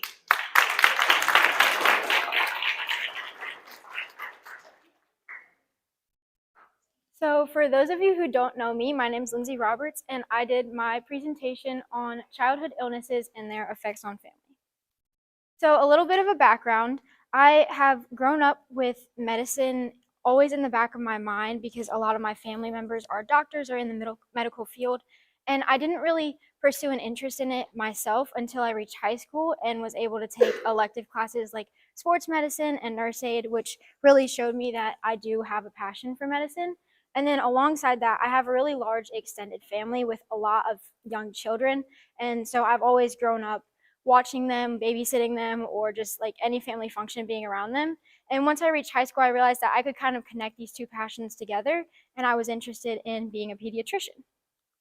So once I realized that, I knew that I wanted to intern with a pediatrician for my senior project. For those of you who don't know, I'm involved with that high school band, and Mr. Sykes is our band director, and this is Dr. Sykes' wife. So I've grown up around her from 6th grade all the way to 12th grade. She's always come to our concerts, and I've seen her support her children and show up as a mom, and I thought it would be cool to intern with her and see her life behind the scenes when she's at her job. Each day, she would greet me at the front of the building and take me back to her office. Sometimes we would look over her emails, sometimes we'd look over her schedule. And one time I came in, it was really interesting to me. She was researching a G6PD deficiency for a potential, one of her patients that had just been born in the hospital was experiencing symptoms of jaundice and a rapid heart rate, which kind of follows along with this. And she was explaining to me on I was able to use my knowledge from previous biology classes to kind of understand what this deficiency was and kind of connect the dots. And I just thought that was really interesting because for a normal person, she might have to like dumb it down, but I was able to kind of understand it using prior knowledge and a little bit of assistance from her. After about 10 to 20 minutes each day, the nurse would come in and poke their head in and say that the patients were ready. The nurse's little station is here with the computer and her water bottle, and then we would wash our hands and use hand sanitizer and then walk into the patient's appointment. She would always introduce me as her student intern and make sure that the patients and parents were comfortable with me being in there. Some of our appointments were just general annual appointments. Some of them were med checks to make sure that the kids had the right dosage of their medication or if they needed to change a prescription. And then some of them were, this was in November, so there was a cold going around, there was a virus, there was pneumonia, so some of them were just to check up on that. But I really enjoyed seeing her connection with her patients. I saw age ranges 3 days old all the way to 24, so I got to see how she sees these kids grow up from young infants and sees them prosper into young adults and really gets to connect with them and their families. And I thought that was really cool. So I knew my internship from the very beginning, and I was trying to figure out what I could research that had to do with pediatrics, but also answered a broader question that might not be answered all the time. And I came up with, what impact does a child's diagnosis have on their family? Through my research, I found that there were two main categories, one being mental and the other being financial.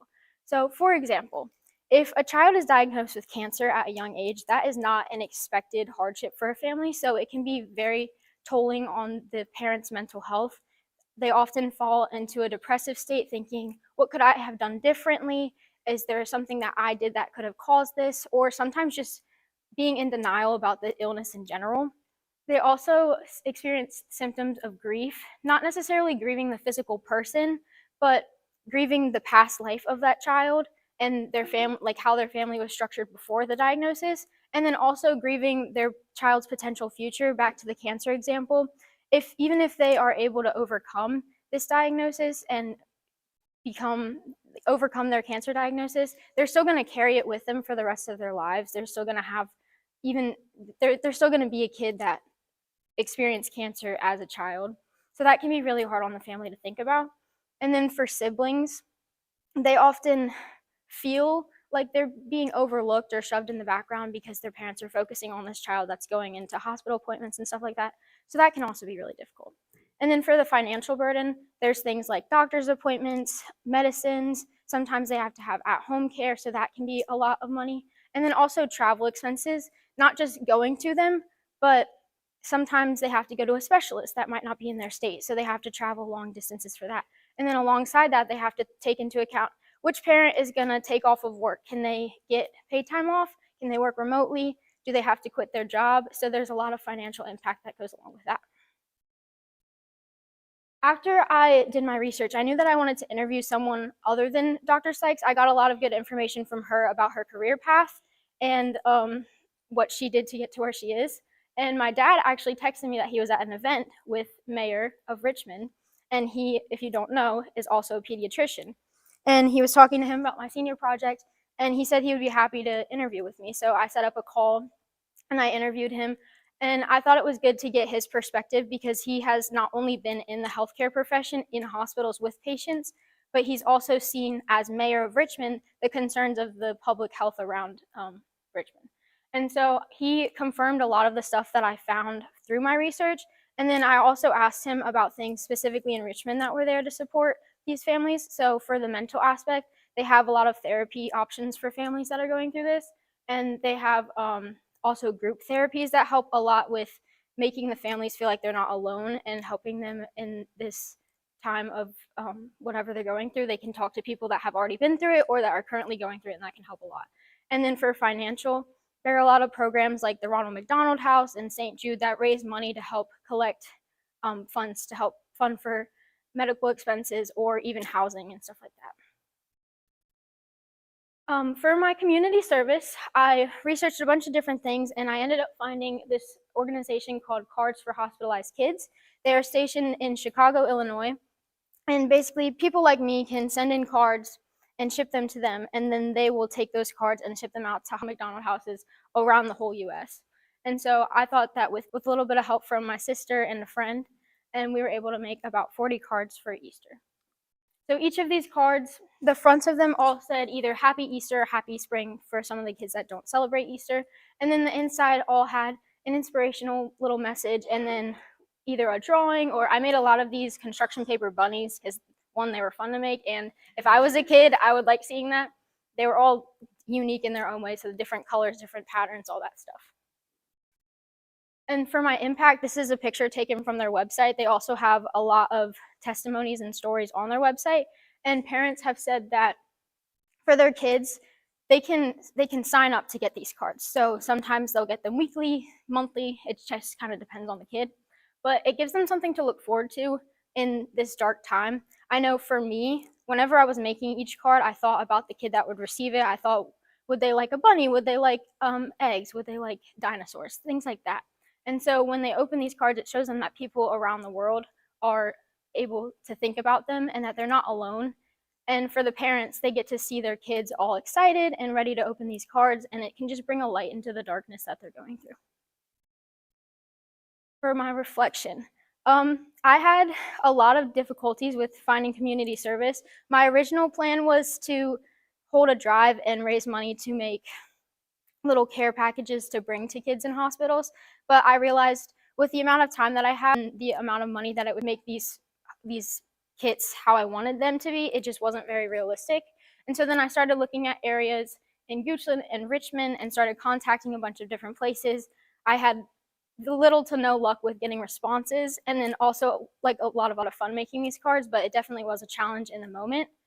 Along with that, I had to get out of my comfort zone. Talking with the mayor was really nerve-wracking because obviously he's a very important person, so that was getting out of my comfort zone. For future kids, a lot of what other people have already said. I thought I was ahead in the beginning because I had my internship already figured out. I had my community service, or not my community service, I had my research question figured out, but I didn't expect to have such a difficulty with the community service. So definitely just making sure, even if you start out ahead, just continue to make sure you're working on your project. Make sure that you have internal deadlines set for yourself to make sure that you can reach all of these in a timely manner.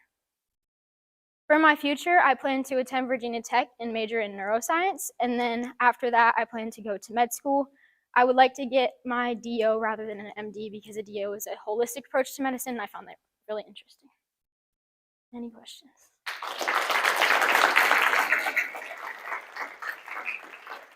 Yes.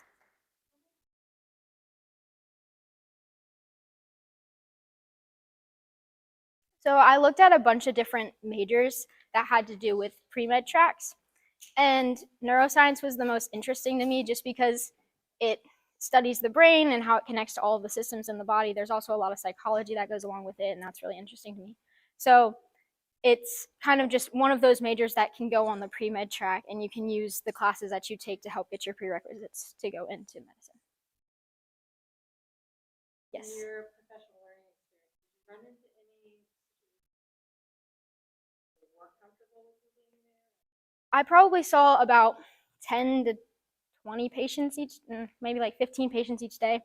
I think there were only 3 that weren't comfortable, and most of those were older teenagers, and it was more of their parents that wasn't comfortable because they were talking about some like family at home situations, a lot to do with medications. They didn't, just because it's a lot of mental health, but I would just step out of the room and sit in the office until the next patient came, and it was fine.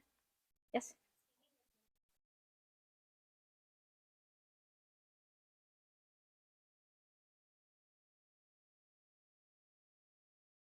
I did not get to see it. I did hear about it from both Dr. Sykes and the mayor, but I did not personally see any of that.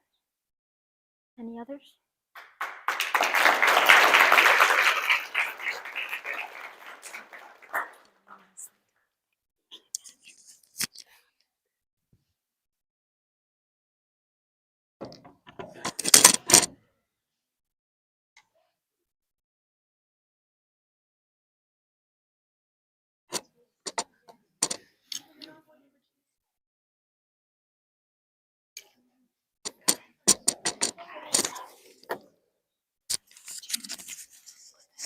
Thank you.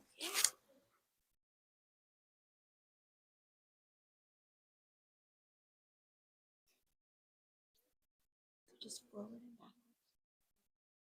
Wait, it's just a little sunshine. Okay, great. Just kind of try to keep this picture in mind because you hear yourself a little bit in the speaker.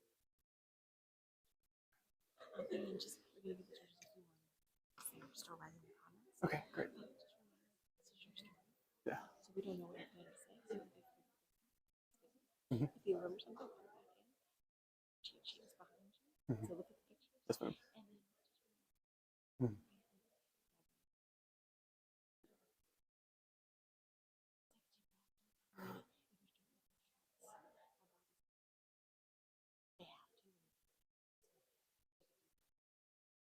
Yes, ma'am.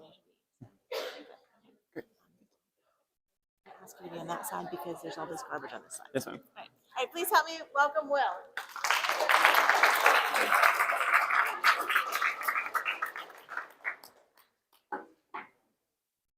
To many of us, space is a place that seems incredibly foreign, impossibly vast, and just too far away to really imagine. So I'd like you all to take a second and imagine instead the Chesapeake Bay. Many of us know where the Chesapeake Bay is. Lots of us have visited because it is pretty close. Now, if you took a line from Goochland High School and extended that to the Chesapeake Bay, that line would be about 75 miles long. Now, if you took a line from Goochland High School and extended it to the Kármán line, which is the line that separates outer space from our own atmosphere, that line would only be about 62 miles long. So space is really close, and space travel really is a real possibility, and there's just so many avenues open for us in that realm. My name is Will Geyer, and I'll be presenting on aerospace engineering and its impact on a local community and beyond. So why did I decide to do this project? So for me, it started really early. As early as second grade, I was always really interested in the idea of new planets and new galaxies. There's just so much to discover out in the universe, and that was really inspiring to me, and I really wanted to pursue that in my future. And I really had an opportunity to do that this past summer. I had the opportunity to attend a summer academy at NASA's Langley Research Center. And as you can see here, I was in a team of students who designed a theoretical mission to Mars. We were in the human factors team, so we dealt with the base itself. We dealt with the environmental control in the base and the life support systems in the base. And more than anything, this experience really just showed me that these things that I've been so passionate about all my life could end up resulting in a career with something that I'm like really excited about. So moving on from there, my professional learning experience. Obviously, there aren't too many opportunities with aerospace engineering here locally in Goochland, so I had to look a little bit outside. And I was able to connect with Mr. Tim Moran, who is a systems engineer for Lockheed Martin in Pennsylvania. And due to the distance between myself and my mentor, I had to serve my internship virtually, but there's still a lot that I took away from the experience. So Mr. Moran, he works with satellite launches, orbital trajectories. He's also worked with hypersonic vehicles. And so he was able to compile some documents like you can see here. And these documents really just collected all of the information that he's passionate about, that he works with on a daily basis. And it allowed me to learn about those things myself. And then we would have discussions over the phone, just kind of discussing the things that I had read, that I had summarized. And that really led me to my research question. So in one particular phone call, I remember we were discussing satellites and their use for us here on Earth. And I remember thinking to myself, is it possible to have too many satellites? And the answer to that question is yes, which leads me to my research question: what is the best method of managing orbital debris? So the scientific term for what I just mentioned, having too many satellites in orbit, is called Kessler syndrome. So essentially what that means is that you have so many satellites orbiting the Earth, you cannot control the collisions between them. And inevitably, these satellites would collide, producing lots of debris, and that debris is a threat for our own satellites and then space shuttle launches in the future. Currently, NASA has identified objects over 10 centimeters in length to be a risk for us. So any of these objects orbiting, they're trying to track all these things. They're currently tracking over 36,000 of these objects. And so the first question I had was, how can we mitigate these things? Now, there's two main options for mitigation, and that includes active systems and passive systems.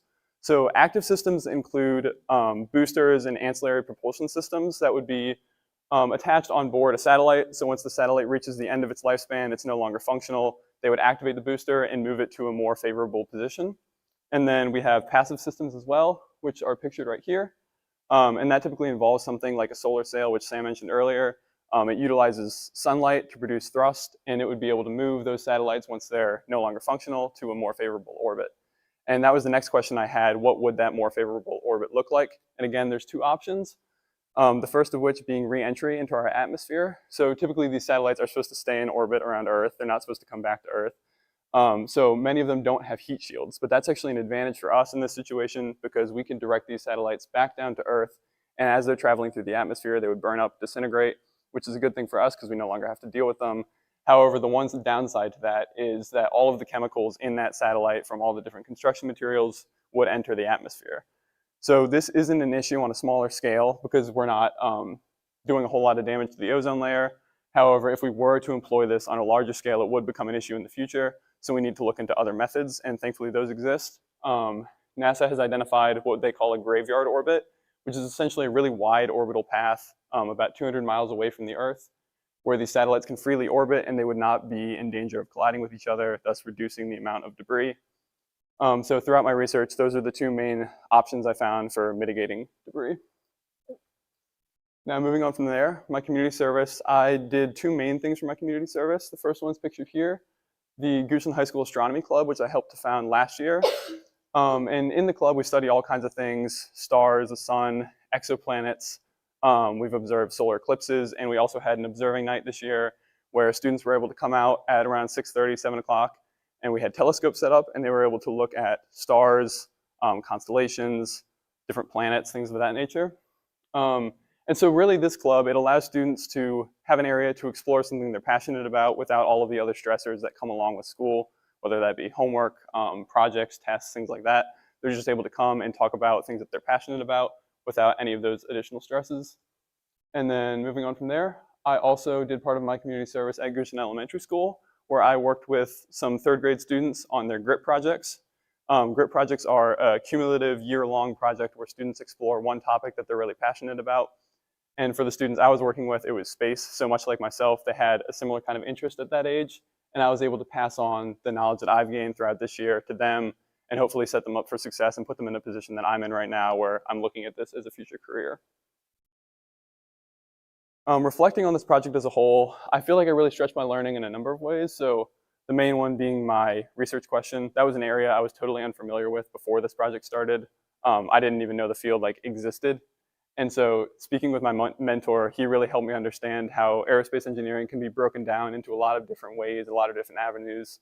And there's just so much to explore outside of what we typically think of, like whether that's building planes, building space shuttles, things of that nature. For my future plans, I'll be attending the University of Virginia in the fall to study aerospace engineering. And then my final thoughts and advice to future Blue Ridge seniors, I would just say to choose a topic that you're really passionate about. I think being passionate about your topic motivates you to produce great work, to produce something you're really proud of. And in a way, it also helps with time management. As many people have mentioned, procrastination is not great for this project. So if you care about what you're doing, you're going to be more likely to finish those assignments on time and really produce something great at the end of the year. Thank you for listening.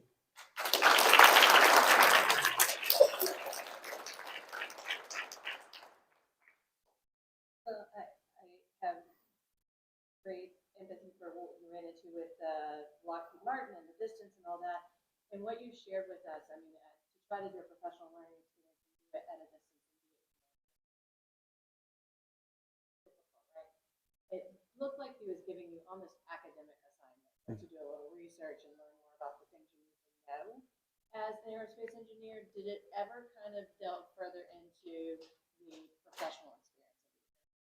So most of that came through my conversations with him, because a lot of the assignments I had were more academic, as you mentioned. But in my conversations with him, he shared more about what he does in his job. So he's a systems engineer, as I mentioned. So he leads a team of other engineers that are working on specific projects. He has worked with specific like satellite launches. So he's helped design pieces of the satellite or satellite when it is launched, just things like that. And I feel like it did help me see into the field a little bit more beyond just the academic aspects of it.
Please help me welcome Eden.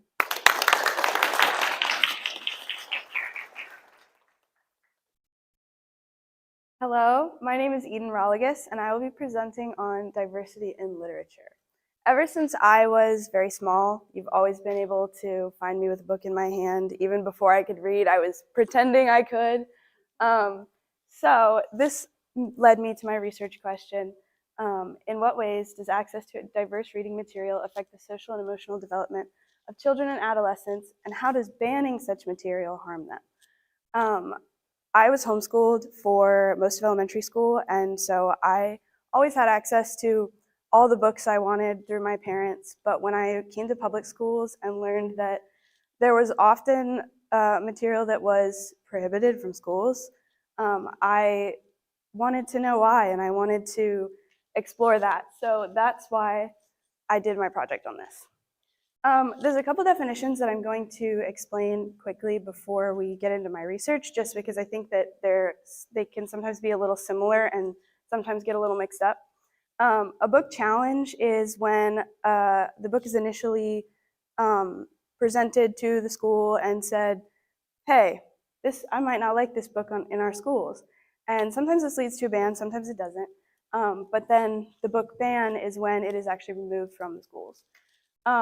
This is a form of censorship, which I feel like most of you probably know what censorship means, but it's the removal or suppression of information, oftentimes by someone in power because they don't think that it's appropriate for whatever reason. So my research, I realized that in the past couple of years, book banning has increased very heavily. There's been a lot more book bans in the past, like last school year, than even the school year before.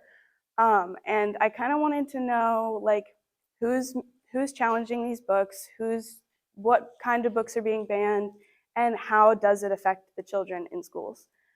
So most of the time, it will be a parent of a student who will initially challenge a book. Sometimes it's community members who don't have a student in the school. And there are also some like parent groups that have formed that like to find books to challenge and make those challenges to try and get them banned. The topics that are most often banned across all sources I found were sexual content, which includes what you might immediately think of when I say that, but also stories including sexual abuse and sexual assault, race, LGBTQ plus content, and violence. There are a couple of other things, but they were usually not as common. And does this have an effect on children? Yes. Reading is one of the best ways for children to grow emotionally and to develop empathy. And when you take away diverse stories, like stories that present racism or present experiences of LGBTQ plus kids or things like that, you are taking away a child's ability to learn from those experiences secondhand. When a kid reads a book with a character in it that might not look like them, they are subconsciously or consciously taking in that information and using it to learn and using it in their own interactions. So with all of that being said, I wanted to do my internship in the library here at school because I wanted to work directly in my personal community with my peers and try to bring my love of reading and to them. So I interned in the library with Miss Bain, who is here today, and I got to do lots of things. I got to do some mundane library tasks like shelving, checking things in and out, answering lots of questions. But I also got to do some really fun creative stuff, like in this first picture, I got to put together a history timeline for our nonfiction side of the library. And in a couple of my other pictures, you can actually see it up on the wall. And then I got to do a lot of displays. This one, I didn't really get to choose the books because it was the new arrival books that had just come in from the order. But most of the time, I got to have complete freedom on picking the books that I was going to put on the display. I got to make the little posters for each display, and it was always a fun thing to come in every couple of days after I set up a display and see which books had been checked out. This is Ms. Bame. She was my mentor, and she was a great mentor. She really gave me a lot of creative freedom, and she taught me a lot about talking to people, and I got to meet a lot of people, a lot of different students who I had never talked to before in this internship, and she did a great job of teaching me all that. I would like to talk about the Bulldog Bookworms, which isn't exactly part of my internship, but it does tie in because I got to do some extra help with it through my internship. But this is a club where high school students can sign up and we read picture books, and they end up getting posted to a website where all the elementary schoolers can have access to watch a high schooler read a book. And it's really exciting because I know when I was young and in elementary school, I would have loved to see a high schooler read a book to me. It would have made me so excited and like really pumped me up to go read my own books. And I was planning on, for part of my community service, originally running an Instagram page for this club, but I ran into some issues with that when I had a little bit of a rough spot in my mental health and I deleted all of my social media. So I had to revisit my community service and try to figure something else out because that didn't work with me and my current self. So this is something I got to do through the Bulldog Bookworms that I was really excited to talk about, and I got to present to Apple Distinguished when they came to our schools with 2 other members of the club, and basically just tell them about how we were using their technology to bring awesome things like reading literacy to our schools. So I specifically talked about bridging the gap and how we were trying to make kids excited to read again. And it was just really cool because I got to talk to some really cool, important people, and it was kind of scary, but it was just a really cool experience. So then, okay, I have my community service, and I might go off script a little bit for this because I got some new information about this morning. I wanted to find a way to bring attention to some diverse stories in our schools. These are all books that are in our libraries. None of them are banned or challenged, but this morning I got to school and my poster was no longer on the board outside. And I was informed that Miss Bain was told it needed to be taken down because it could rile some people up.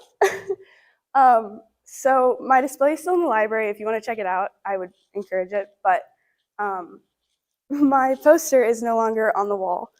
I did get to talk to some really cool people, though, yesterday when I put it up. Right after I put it up, which is my impact, right after I put it up in the hall, this group, I should have asked them where they were, why they were here and what they were doing, but they looked like they were touring the school for some reason. And they came up to me right after we put up the poster, and they were super excited and asking questions about the books on there and if I had read them and if I recommended them, and they were taking pictures and they wanted to share it with their friends. And that really showed me, like, in that moment, I knew that's what I'm going to talk about for my significant impact, because just seeing how excited they were about how excited I was about this and the fact that they wanted to share it with people they knew, I knew that right there was my impact. And I'm very disappointed to say that that poster's not up anymore. So my reflection. I learned a lot through this internship and this project. A lot of people skills. Like I said, I talked to a lot of high school students that I'd never spoken to before, just because there's a lot of foot traffic in the library. I got to observe Miss Bain in her amazing multitasking and take some pointers from that. There's a lot, like I said, lots goes on in the library, and there was often times where there were like 4 different groups of people who all needed attention at the same time. So just really finding any way to do what I could, even no matter how small. As for future Blue Ridge kids, you've heard it, don't procrastinate, do something you love, but I'm gonna say, specifically, do something you love and don't be afraid to do something that you're not going into a career for. I'm not going into a career for anything that has to do with anything books or English.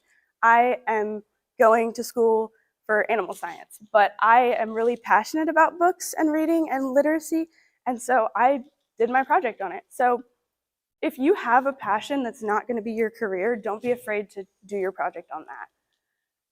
Like I said, I'm going to school for animal science at Virginia Tech. I'm going to do a focus in pre-vet, and hopefully I'll get into vet school one day. I'm hoping to do my accelerated master's and get my master's early, and then apply to vet school and see what happens after that. But yeah, does anyone have any questions?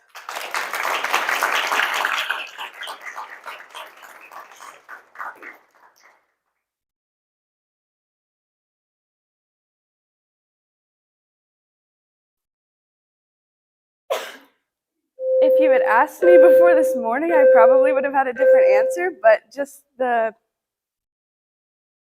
this morning was a big challenge. Like I might get a little emotional.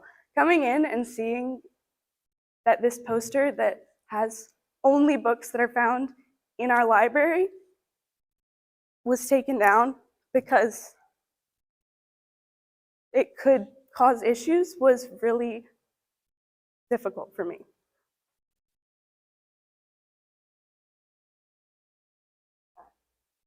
I, as a person, not as a representative, have to say I'm so sorry that happened to you. But I think it also speaks to the importance of the project that you did. And you started with those definitions of the difference in a book challenge and a book ban. I believe that the argument that led to maybe that poster coming down confused those two things. And so I think that's a significant impact right there, that that story is shared in this room and that you have helped us understand that questioning whether something should be included is not the same as banning it. And there may be a danger in advanced compliance with things. At that point, I wonder if at any point in your project, did you also happen upon how processes, not only book banning, book challenges, all of that are going down, the change in processes for how books are even purchased in the first place? I have talked to Ms. Boehm about this a lot. I wrote about it in my research paper. She has told me a lot about the process of what happens after books are challenged and also how books are ordered. Because books before they're ordered have to be reviewed and approved. And then if there's a challenge, they have to go through this like panel of people who then decide if they think that the book should be taken off of our shelves. Well, you're talking about before it's even bought, right? Oh, before it's bought, they do have to review it and approve it. I don't think they have to be read through, but if a community member or a parent sees the list of books that are being bought and doesn't agree with one of them, they can say, I don't agree with that book. And then I think, I could be wrong, but then I think that it's not purchased after that. So, yeah. And you can almost challenge the book. Mm-hmm.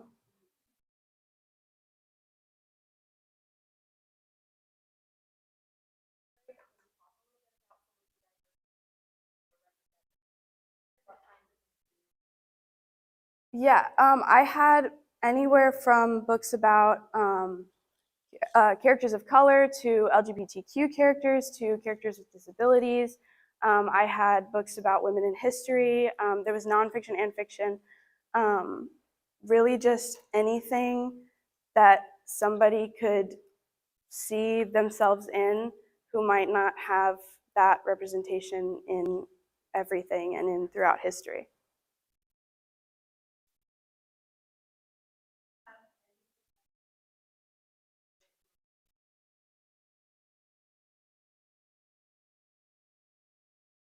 Just speak up, be loud, go to your school board meetings. I was there the other night.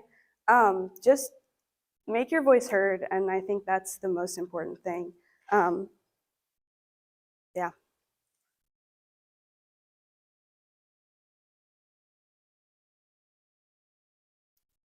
From getting it removed from a ban list, I don't know.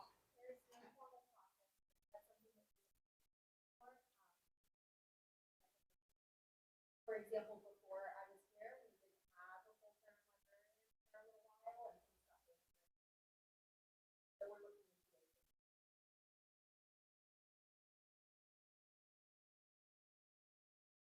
While you were working in the library, did you come across any books that had become banned? Yeah, during my time in the library, there were quite a few books that Ms. Boehm had been reviewing.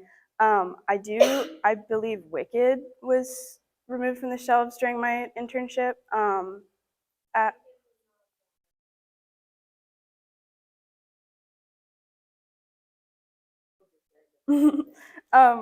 yes, but I mean, I come in all the time and ask Miss Boehm, I'm like, so what are you reading right now? And a lot of the times it's a book she has to read for a challenge. So I did encounter a lot of books that did end up being banned or not through my time.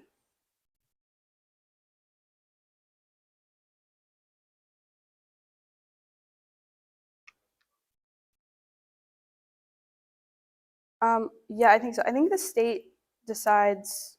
Does the state decide what the terms are for what we can ban? I'll take it. It's a little bit better. It's the work that has policy about challenges. But the state does have, I don't know if it's law or if it's about no sexual content. And you're going to do, okay, what's sexual content? So it's a difficult conversation to have, and the definitions, that was a good introduction, but man, there's so many more.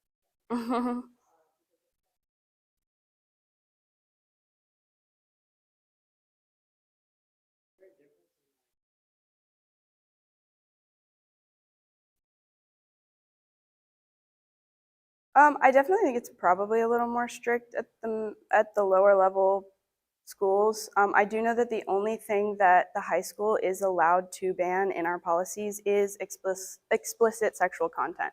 So I haven't really talked to anyone at the middle school, but I do imagine it's probably a little more strict. The location of the book is a part of that. Even when the list is put out of potential purposes to the community, it includes what level is it being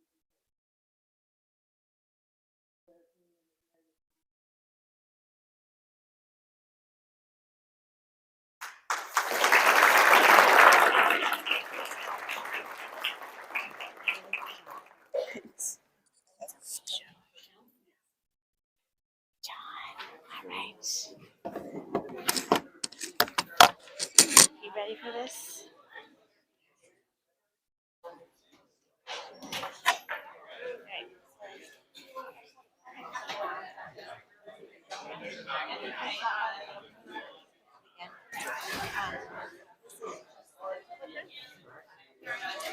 Forward and backwards. Go the wrong direction. The other way.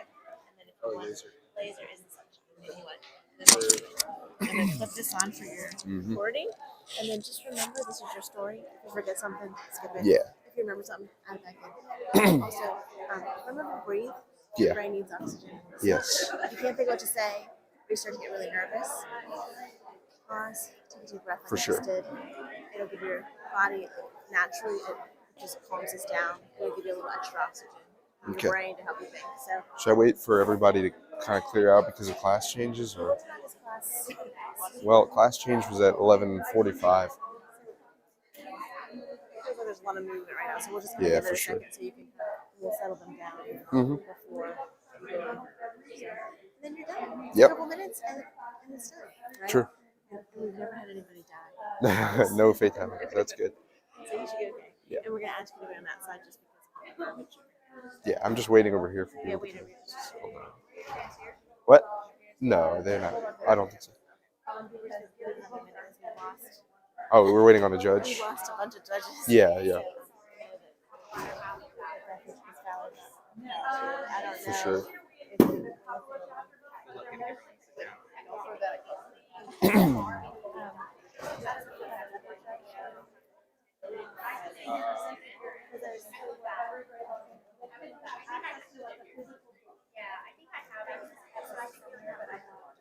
All right, so should I go ahead? Or?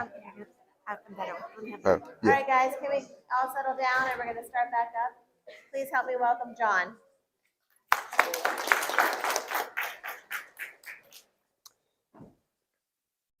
Hi, my name is John Sangus, and my presentation is on manufacturing industry in the United States. For my professional learning experience, I decided to do it at a company called Cosmo Machine in Sandston, Virginia, right by the airport, actually. I kind of realized that I wanted to do something in engineering a while ago, but especially just so I could get a feel for the industry to see if this is something that I wanted to spend 4 years in college doing, and then many more years after that in the workplace. And specifically, I found Cosmo through the robotics team when they started sponsoring, and also how everyone was really always busy. They didn't seem bored. They were working on stuff, and it really impressed me. While we were on that field trip, I actually asked them if I could do an internship for my senior project, and they said no, because they said only college students could. But I ended up going and asking them again much later through an email through the robotics coach, and we were able to set up an interview. I ended up doing 5 weeks, 1 day each week unpaid, and the other days as paid summer work essentially on the shop floor. But the unpaid internship was in the inspections department, which is what you see here. And in the inspections department, what we would do is take the parts from the machinists and compare it to the blueprints. If they were within a certain tolerance, then they could continue along their process or be sent to the customer. But if they were out, they had to be either fixed or scrapped. In doing that, we got to use a lot of special tools like the thing behind me, which I think you also saw in Sam's presentation, which is a coordinate measuring machine. And like he said, it can take very precise measurements pretty much autonomously. I also used all sorts of other things, such as an optical comparator, which lets you, it essentially, you put your part in it and it shines a light on it and then shows you the silhouette, allowing you to measure a 3D part in 2D like a blueprint. A lot of the conversations I had, not only in the inspections department, but on the shop floor when I was doing my paid labor, were very interesting in just talking to all these people and how they use the skills from their job in real life. Like a lot of them, loved cars. They were working on their cars and using stuff that they had learned here on their cars. They were welders, all sorts of different things that you might see in a machine shop. Definitely one of the few downsides or things that, weren't great about this internship was because of the nature of how a lot of the parts we were working on were, for example, for the Navy or for other government contracts, there were no pictures of it. That would not be okay. So it really limited the kind of photos I could take. Like all of these, had to be staged essentially to make sure that there was nothing classified in the background, but really a minor thorn. And those conversations that I had with people kind of got me thinking about this question, which was like, when you have, mechanics, do you need to know how to work on your car? When you have, all these specialized roles, do you need these skills? And the conclusion I came to was pretty much yes, they're still very valuable. For community service, I really wanted to do something that would kind of show how those skills can be useful. So when the opportunity to work with Habitat for Humanity came up, I thought that was perfect because when you're building, a structure, having the knowledge of engineering really can help with that. Habitat for Humanity obviously is a group that works to provide affordable housing across the globe, but obviously I did mine in Goochland in Haydensville. We worked with a guy named Don Kuntz, who was a former Dominion engineer, and I think his engineering background really helped to build the shed because there were no instructions, were no blueprints, were no CAD models for the shed. We just built it the way you would build a shed. But I don't know how to build a shed. Well, I guess I do now, but he certainly did. So having that knowledge was huge for him. And of course, he also has countless hours helping Habitat for Humanities. And one thing that I remember about community service was I was a little bit worried about whether it would really have an impact. I mean, sure, it would certainly help give storage to the house that we were building it next to, but that's not exactly the largest impact. And like, I was wondering, would anyone really notice? But my questions were kind of answered when a couple weeks later at the after school care that I work at, a kid came up to me and said, "Hey, I recognize you from the Habitat for Humanity newsletter that they send out." And that was kind of special to me because someone in my community had actually recognized what I was doing. Sure, he had just seen me and thought it was cool, but it was special to me. As far as my research goes, my main question was, what is the future for domestic industry in the United States? This is kind of a question that has been on my mind for a while, even before this project, because my dad was an engineer, his dad was an engineer, a lot of my uncles are engineers, and I've always wanted to be an engineer. But seeing how their careers have changed over the course of their lives, like my dad started out as a systems or a control engineer at Reynolds Metals and ended up as a software engineer. One of my uncles started out as a petroleum engineer in Texas and ended up as a software engineer. I was wondering, where are all those jobs going, and would they still be around when I was entering the workforce? And essentially what I found from my research is that a lot of them are lost to outsourcing. Like over, I think several million jobs have been essentially sent overseas to where it's much cheaper and there are far less regulations to have goods produced, and that's losing a lot of jobs. That's also a thing that's really been in the news recently with the tariffs that you can see up there. I'm sure you've heard all about it and have your own opinions about it, and I'm not going to talk about the politics of that, but essentially what I found in my research is that there are definitely efforts going on from companies to reshore those jobs, like Intel building semiconductor industry in the United States. And I found that definitely we should work as hard as we can to support that sort of effort, because a lot of the downsides of outsourcing are things like that, which is called brownfielding, when essentially leftover industry from, it used to be operating but probably didn't fit in the budget anymore. They just leave it there because it's actually too hazardous to remove. As far as my retrospective goes, I like to think about what would have happened if I didn't do this project, if I had just done sort of a normal, regular community service that doesn't really tie into anything and just done that for a senior project. I think that although it might have been easier at the time, it would have ended up really hurting me long term, because the experience I got and the experience that I got from especially the internship and the community service have really ended up helping me. I think first of all, they helped me get into Virginia Tech, which is where I'll be going in the fall. And I think they also look great on a resume and really give me a big advantage, having already essentially having work experience in engineering. As far as what I would say to upcoming Blue Ridge seniors, I would say do an internship and do community service that's really going to benefit you, even if it seems not possible at first. That's all. Thank you.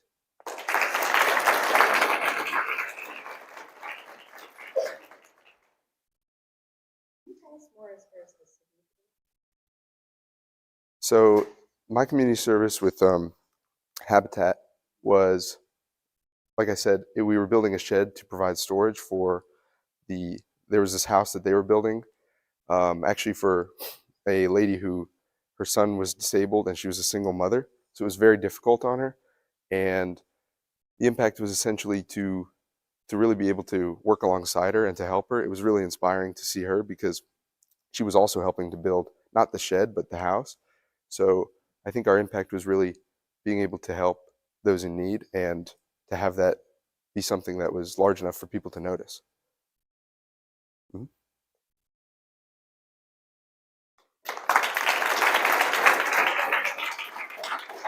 Yeah.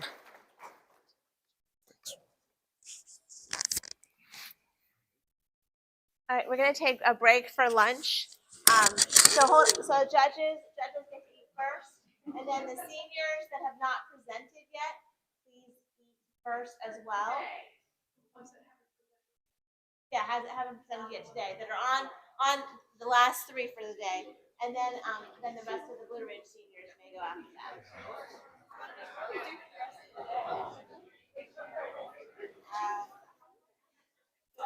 Yeah.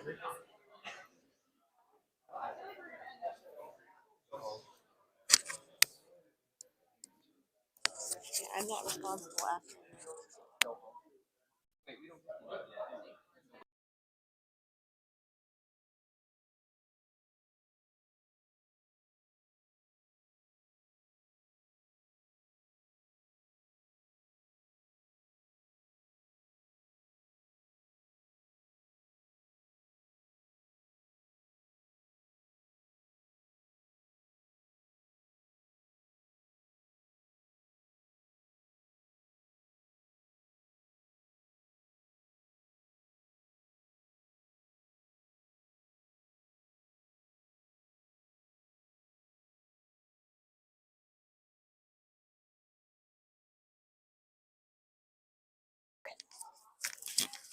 Just trying to. Okay, yeah. Is that okay? Work? Yeah, that's great.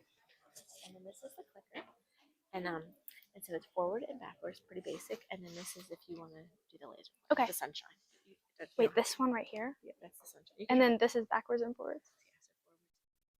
Oh, got it. Okay. I'm gonna be able to hear.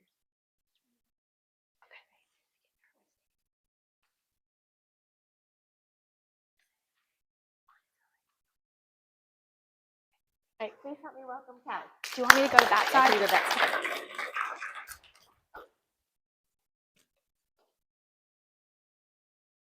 Hi, my name is Callie, and I did my capstone project on speech-language pathology in elementary-aged children.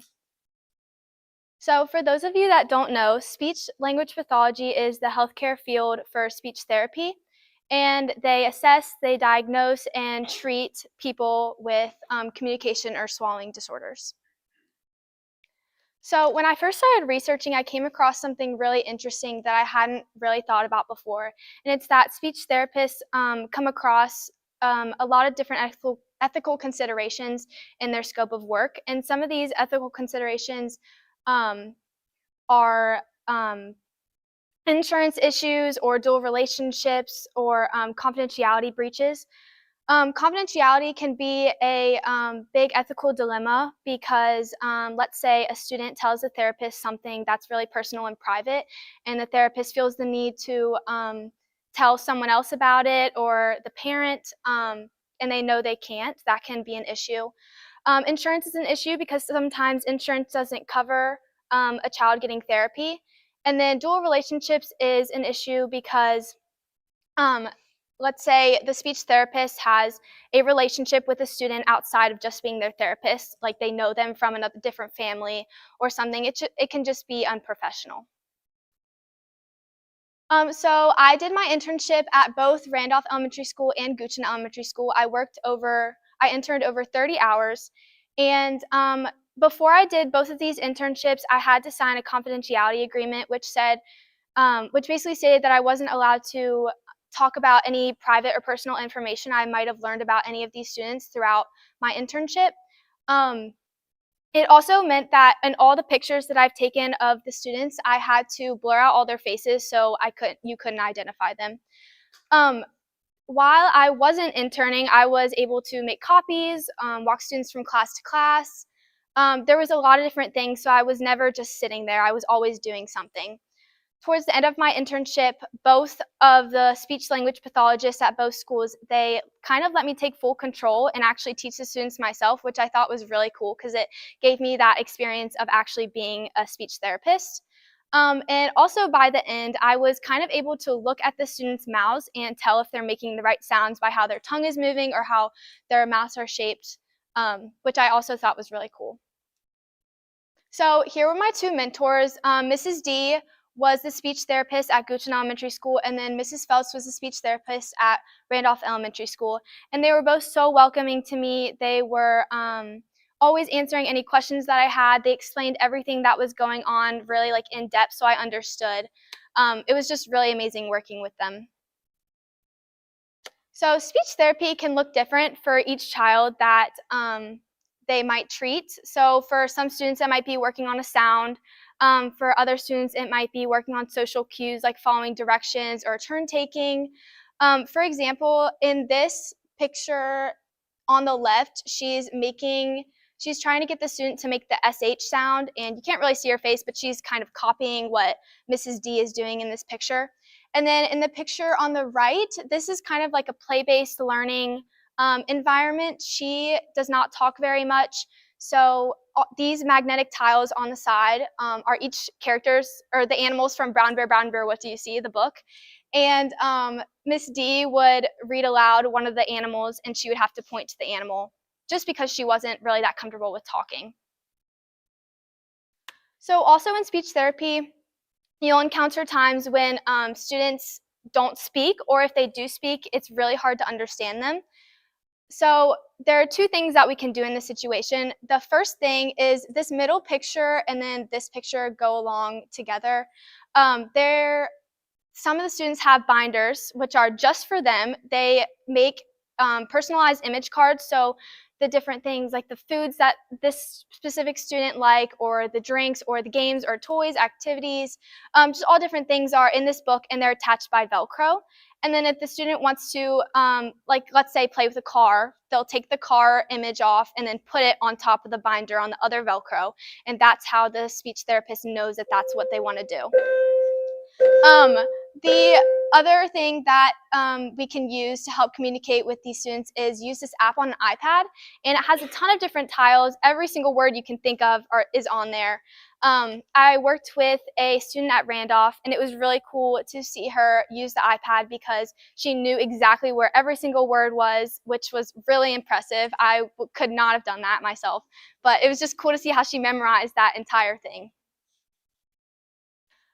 This was also a really cool thing that I got to go see. I was able to go to the child developmental screenings in October, and I was only able to be there for an hour because I had to get to school.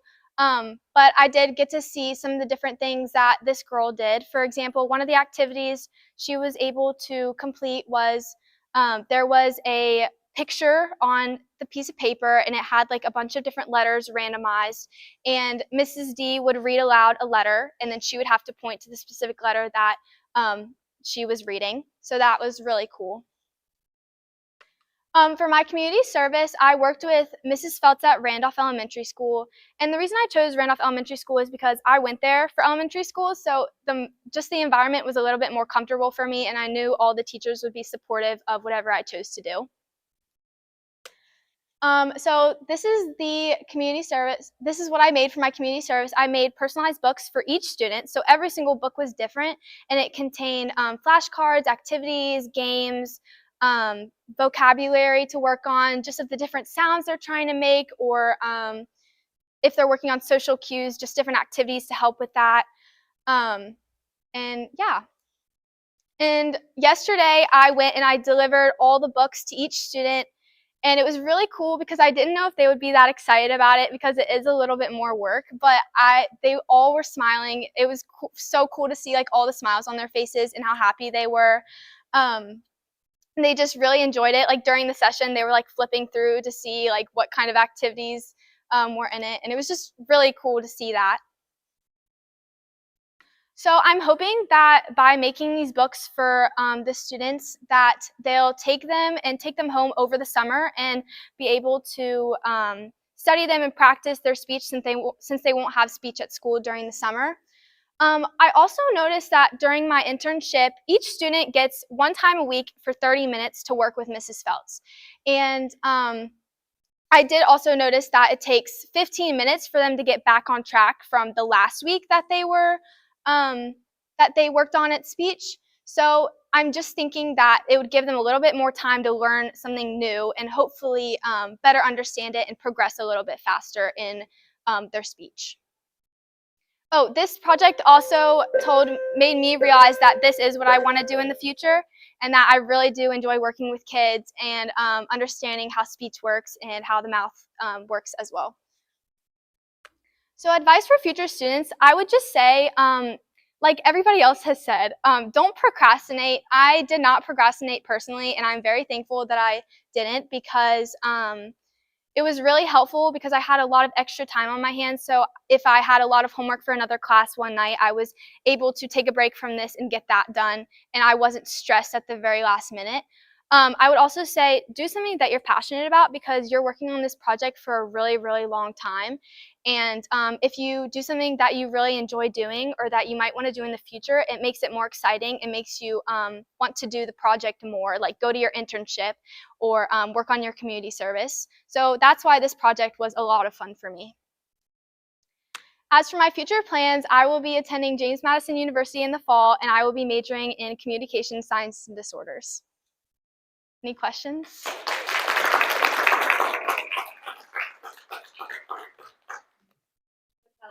love the books. I would love to have seen one. Are they the type of thing that the students are going to use in their session and then take home, or are they just for home use? So they're just for home use, and some of the students might be a little young to do them on their own, but Mrs. Feltz sent out an email to all of the parents and told them that this would be happening and that you might need to work with your child with these books and help them through them because some of them can be a little bit confusing, some of the games and activities. So, yeah.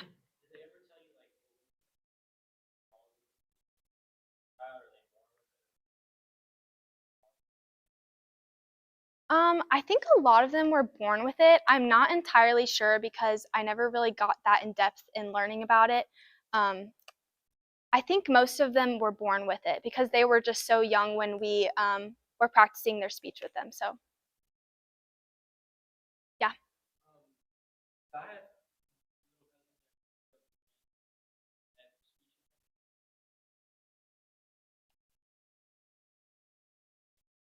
Mhm.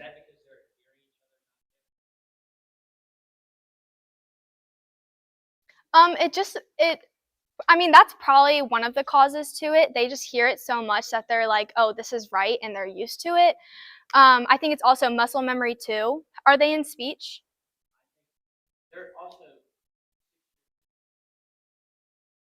I think it's also different for each student. It also depends on how often you have speech. I know at Goochland Elementary School, there are some kids that had speech a lot more often, which was very helpful. They also had a bunch of different things going on with them too. It wasn't just their speech. But I do think it's because they're with each other a lot and they're probably just using that muscle memory and going back to what they just originally have.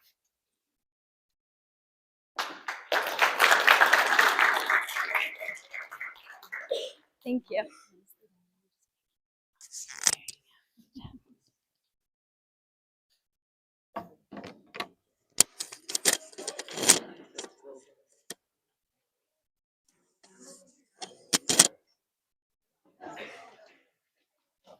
Tell us about this energy bill, the solar. All right, you ready? Put this on you first, on your tie. And so just try to hold this kind of close to your mouth so you can hear yourself a little bit. And if you accidentally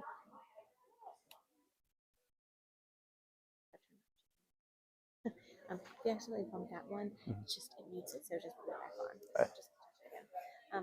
Forwards and backwards. If you go the wrong direction, just go the other direction. There we go. And this is just the pointer, right? Okay. So it goes up there on there. If you want to use that. And then just remember, it's your story.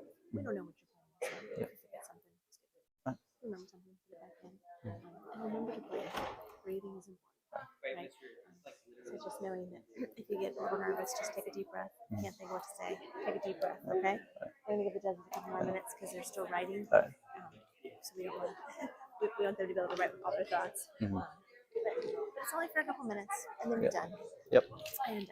And nobody's ever done. So don't be First, the first. first time for Yeah, everything. don't be the first. All right, I'm gonna say, and so we just ask you to sit on the other side just because there's all this stuff in the background. All right, so help me welcome Bill, please.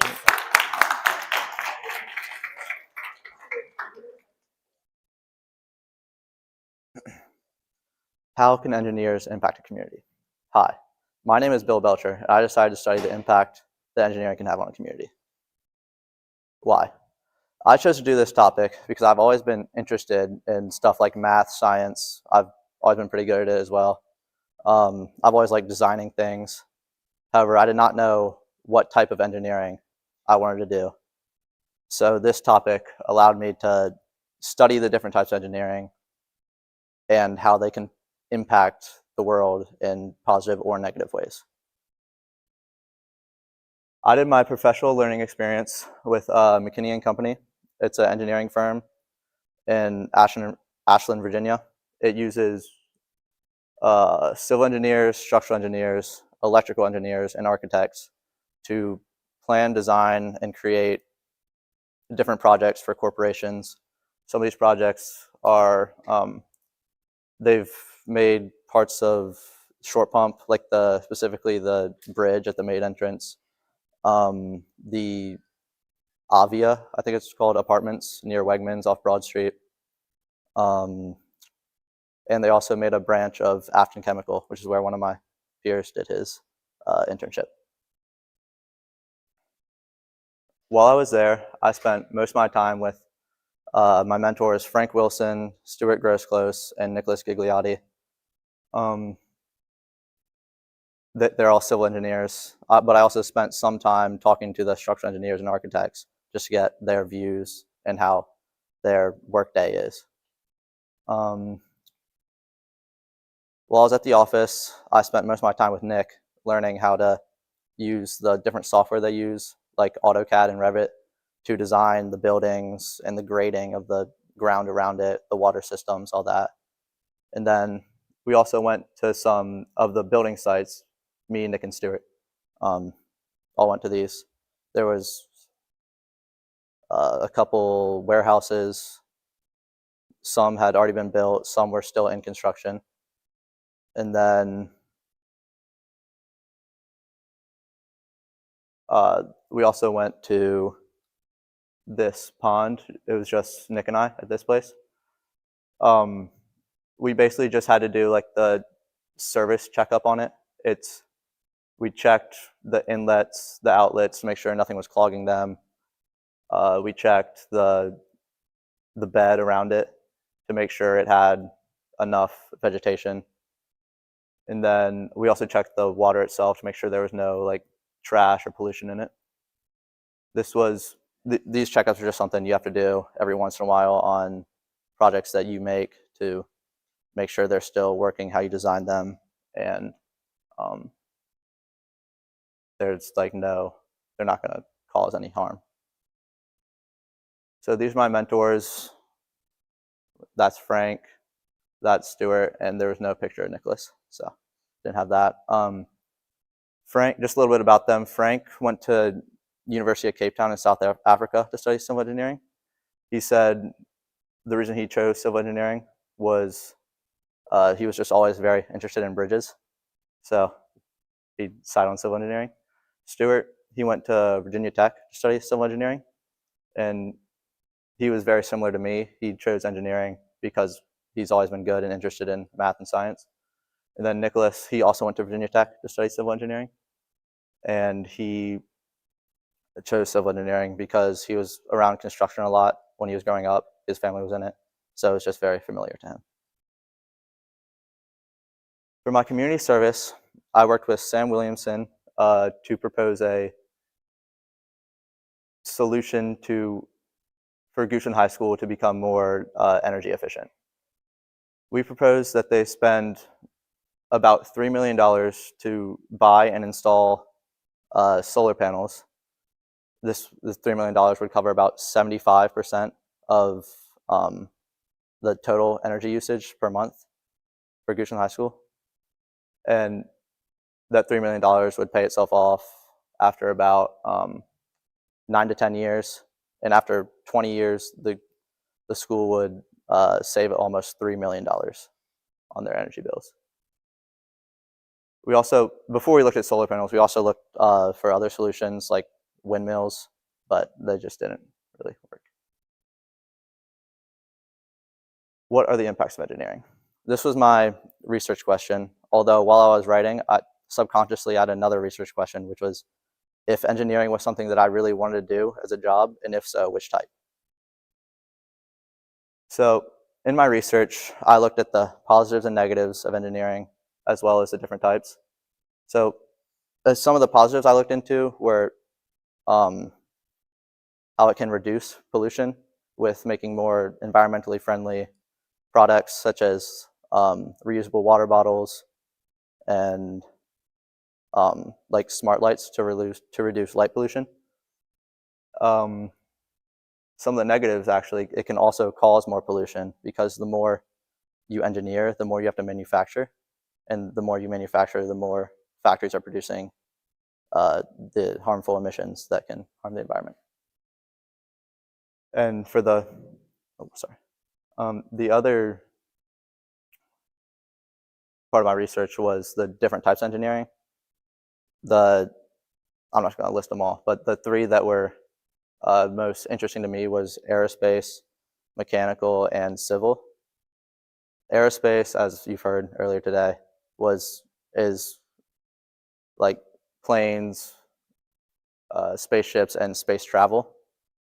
Mechanical is machines, tools, all that. And then civil is what I did for my internship, which is buildings, roads, bridges. And I think I was most interested in mechanical and aerospace just because they're like hands-on stuff I like to do, and civil because it was my internship. So it's just interesting to me. For growth and reflection, I would say the main growth in my project was the internship, just because it was completely new to me. It was something different that I'd never done. Like being inside of an engineering firm and working was something completely foreign. So it was just a lot different. It was a big learning stretch. And then for future advice for students, I would say pick something you're passionate about, because like everyone else has said, if you're interested in what you're doing, it'll make a better project. And unlike others, procrastination a little bit, I think, is fine. Just to because if you do it all at once, you might, if you procrastinate a little bit, you'll have more time to think about what you're gonna do. And if you do it all at once, you could finish and then be like, oh, I should have done that. Then for my future plans, I plan to attend NC State next fall to study engineering. Any questions?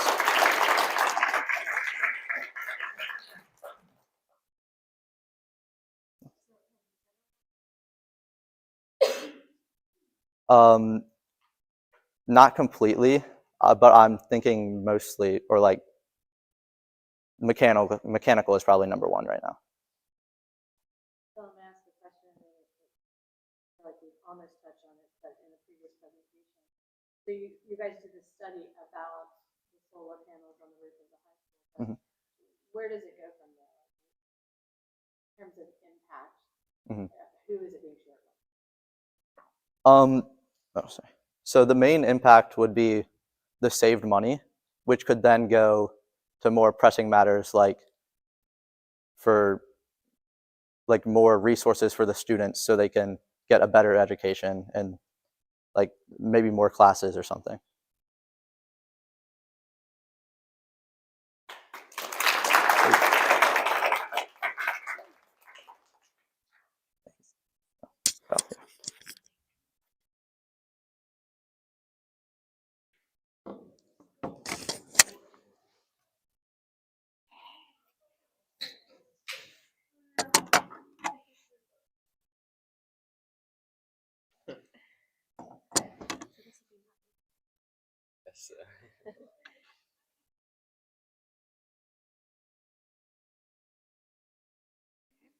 Put this on your tie. Okay. Just put the cords that we outlining. Got it. Try to put it kind of close to your mouth. You can kind of hear in the speaker. Okay. Okay. And then forward and backwards. Mhm. Basic. If it goes the wrong direction, just push the other way or whatever.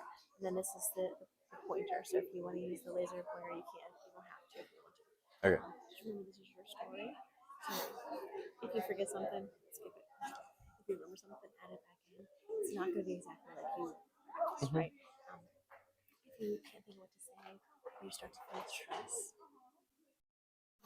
take a deep breath. For real, our bodies have to relax when we do Yes. that. It gives us a little more extra oxygen in our brain. So just take a moment for yourself, and that's okay. It's only a few minutes, so then we'll be done. All right. I'll give it to you. All right, please help me welcome Grant.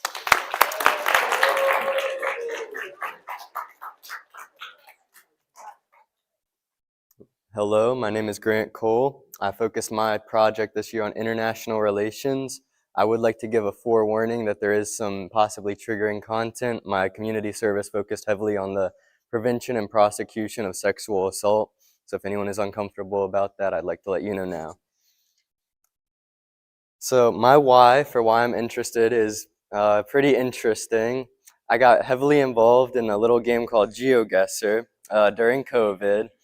And this game is, it's a ranked thing where you have to figure out where you are in the world based on being dropped into a random Google Street View location. And during COVID, this was almost an outlet of escape for me. It let me explore the world, get those vacations that I had been missing out on. But I got really, really into it. I was top 200 in the US, top 300 globally. But all the strategies you use to figure out where you are have a story behind them, of course, because it is our real, actual world. I can think of, in the Philippines, you have to know where and what part of Spain possibly colonized certain islands to understand the language on those road signs, and stuff like that really interested me. Furthermore, I decided to focus my topic more so on international law. I initially was planning to intern with the group VCHR, the Virginia Coalition for Human Rights. They work with businesses and legislators in Virginia to make sure that human rights are a topic in school curriculum and are being followed correctly by our government. A lot of the recent news, of course, has been about Palestine, so that is something they were very passionate about. And a lot of them did have family members in the Middle East. Unfortunately, I was unable to do that internship after that conflict had escalated, and unfortunately, my intern had a family member be killed in a refugee camp there. But the final reason I really am interested in this topic is because I come from a military family. As of last month, I now have a member in every branch of the military, including the Space Force. So I just really care about them and want to make sure that whatever's going on in the world is not harming them. So for my internship, I went to the UVA Health Facilities. It is a private entity not associated with the college, actually. It is a business, but they are still a learning school and medical school. I worked with Paula Hernandez. She has been there for 9 years. She is a certified medical translator.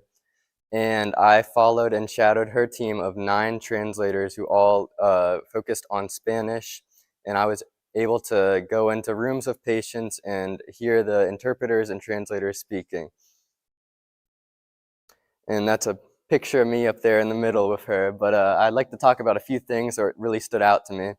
I think Amaya may have mentioned the Globo systems that are used for translating in hospitals, especially if it's a language that's not technically known. They cover 180 languages, basically everything except for sign language. But these systems are also extremely difficult to use. I'm sure if you can imagine going over colonoscopy results on a diagram or maybe a CAT scan, it's almost impossible for them to be able to point at something and tell you, oh, that's what this is what that is. And I got to experience that firsthand. And another thing that these interpreters do is focus on the pyramid of interpreting. Of course, at the bottom, you have stuff where it is direct translation of what a doctor and what a patient says. That would be the conduit piece of it. If there's a side conversation about a fishing trip, they have to translate it. Clarifying is just for more intensive purposes. You miss something, want to get a better definition of a word that may not exist in English. Culturally, I'd like to bring up an anecdote for this one. When I was there was a Puerto Rican woman who had been in a vehicular accident. I can't go past that. But she referred to these buses, as we thought they were, as guaguas, which is a Puerto Rican African slang for modes of transport. And what she had actually been referring to was a horse, which is very commonly used in the Caribbean for transport. Very rugged mountains and awful weather, they're kind of a necessity.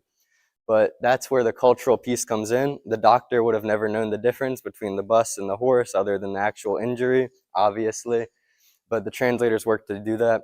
Finally, very rarely, they are also advocates of the patient. If they believe there's something going on that the doctor may not be able to understand, if there's a domestic violence situation or anything like that, they act as the reporters for it.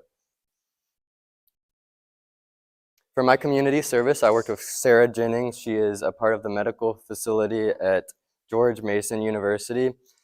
And I worked on the improvement of the telesane system. And what telesane is, well, stands for telehealth, sexual assault nurse examiners.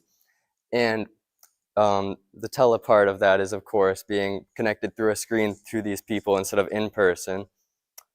There's a big issue with this, though, because there's areas of the world, very rural. The focus of mine was international waters, but these people don't have any access to that if something, sexual harassment or sexual assault is brought against them. It's extremely hard if you're in the middle of the Pacific Ocean to be able to safely report this. And we also do not have any laws regarding how this system is actually used. So that's where I came in, and I've researched how we can interpret this in international law and US law. One case in particular that stood out to me that really brought her into this kind of research was a 17-year-old girl from America who was assaulted on a cruise ship in the Atlantic Ocean by a Spanish male who lived in France at the time, I do believe. In the US, our rules on international waters is all about the flag of the vessel. So while we could help her, we cannot prosecute the man that did it. And at the same time, international law states that it should be the opposite way. That man should be prosecuted in America and not in France. So he walked completely free after that.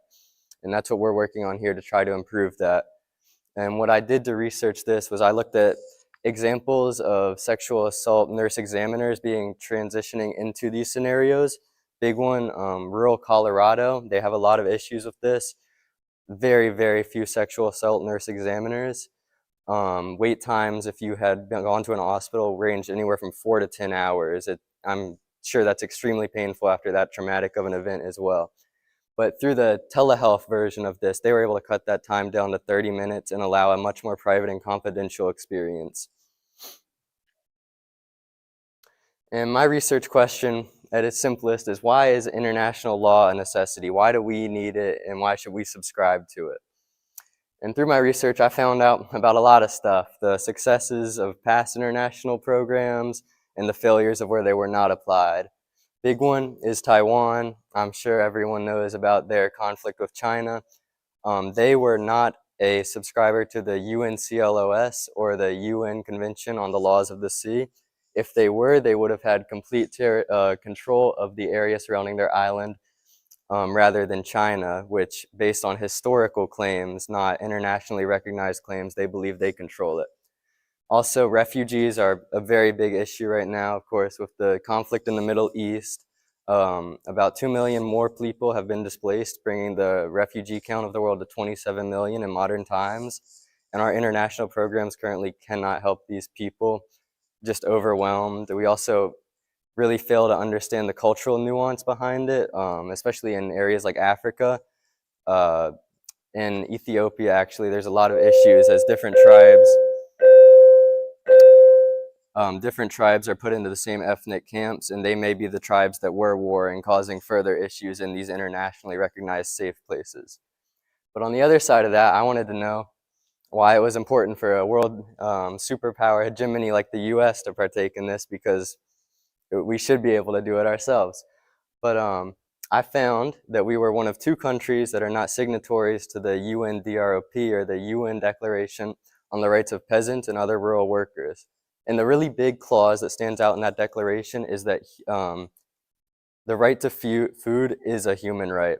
And as a country that did not sign to that, we do not have any law governing that our citizens must be fed. And so one program I found up in Maine, where there is a meal gap of about 60 million meals per year that are missed out on by the community. This group, the COP, or Committee of Planning, worked and actually followed the UNDROP as almost a parallel planning to follow the premises set out in that and bringing it into a community in the US where it could be applied. And I think that really shows our ability to partake in this and what we can gain from it. Really reflecting on all this, the whole experience was a big growth stretch for me. Well, not only did I get to practice my Spanish when I was interpreting and with these people, I got really valuable conversations about what I want to do in the future out of this. A lot of the people I worked with had spent time in other countries, Bolivia, Ecuador, working as medical translators when they were in school to gain further experience and have that background. And I think that's something that I would like to do. For my future, I am undecided right now. Somehow I'm between UC Davis and VCU, but at either of the schools, I would be pursuing a degree in foreign affairs, or at VCU, it's international relations. And one day I would like to work either at the UN or as a diplomat, special repertoire on an issue affecting the world, or possibly for a nonprofit like Medicines Sans Frontières or Doctors Without Borders, who organize globally to come to conflict zones and provide necessary medical assistance. My advice, I'm going to give the same procrastination thing that everyone else I'm sure has said, but I would like to add on that for people who are working with topics that really heavily involve current events, really important to stay on top of that. Not only with my internship, where there are different things that fell through during a new administration and everything that came with that, but also one of my community service original ideas was working with the church in Richmond to organize an immigration event where people who have recently immigrated to America and living on visas could be connected to people who spoke their language and can provide them with dental care, hospital care, and other necessary things to be a successful member of our society. But unfortunately, there were new laws regarding these visas that came out, and the church no longer felt they could work with me, as it would be gathering a lot of these people in one area that possibly could be illegal now that wasn't previously. But that's that. And then that's all. Thank you.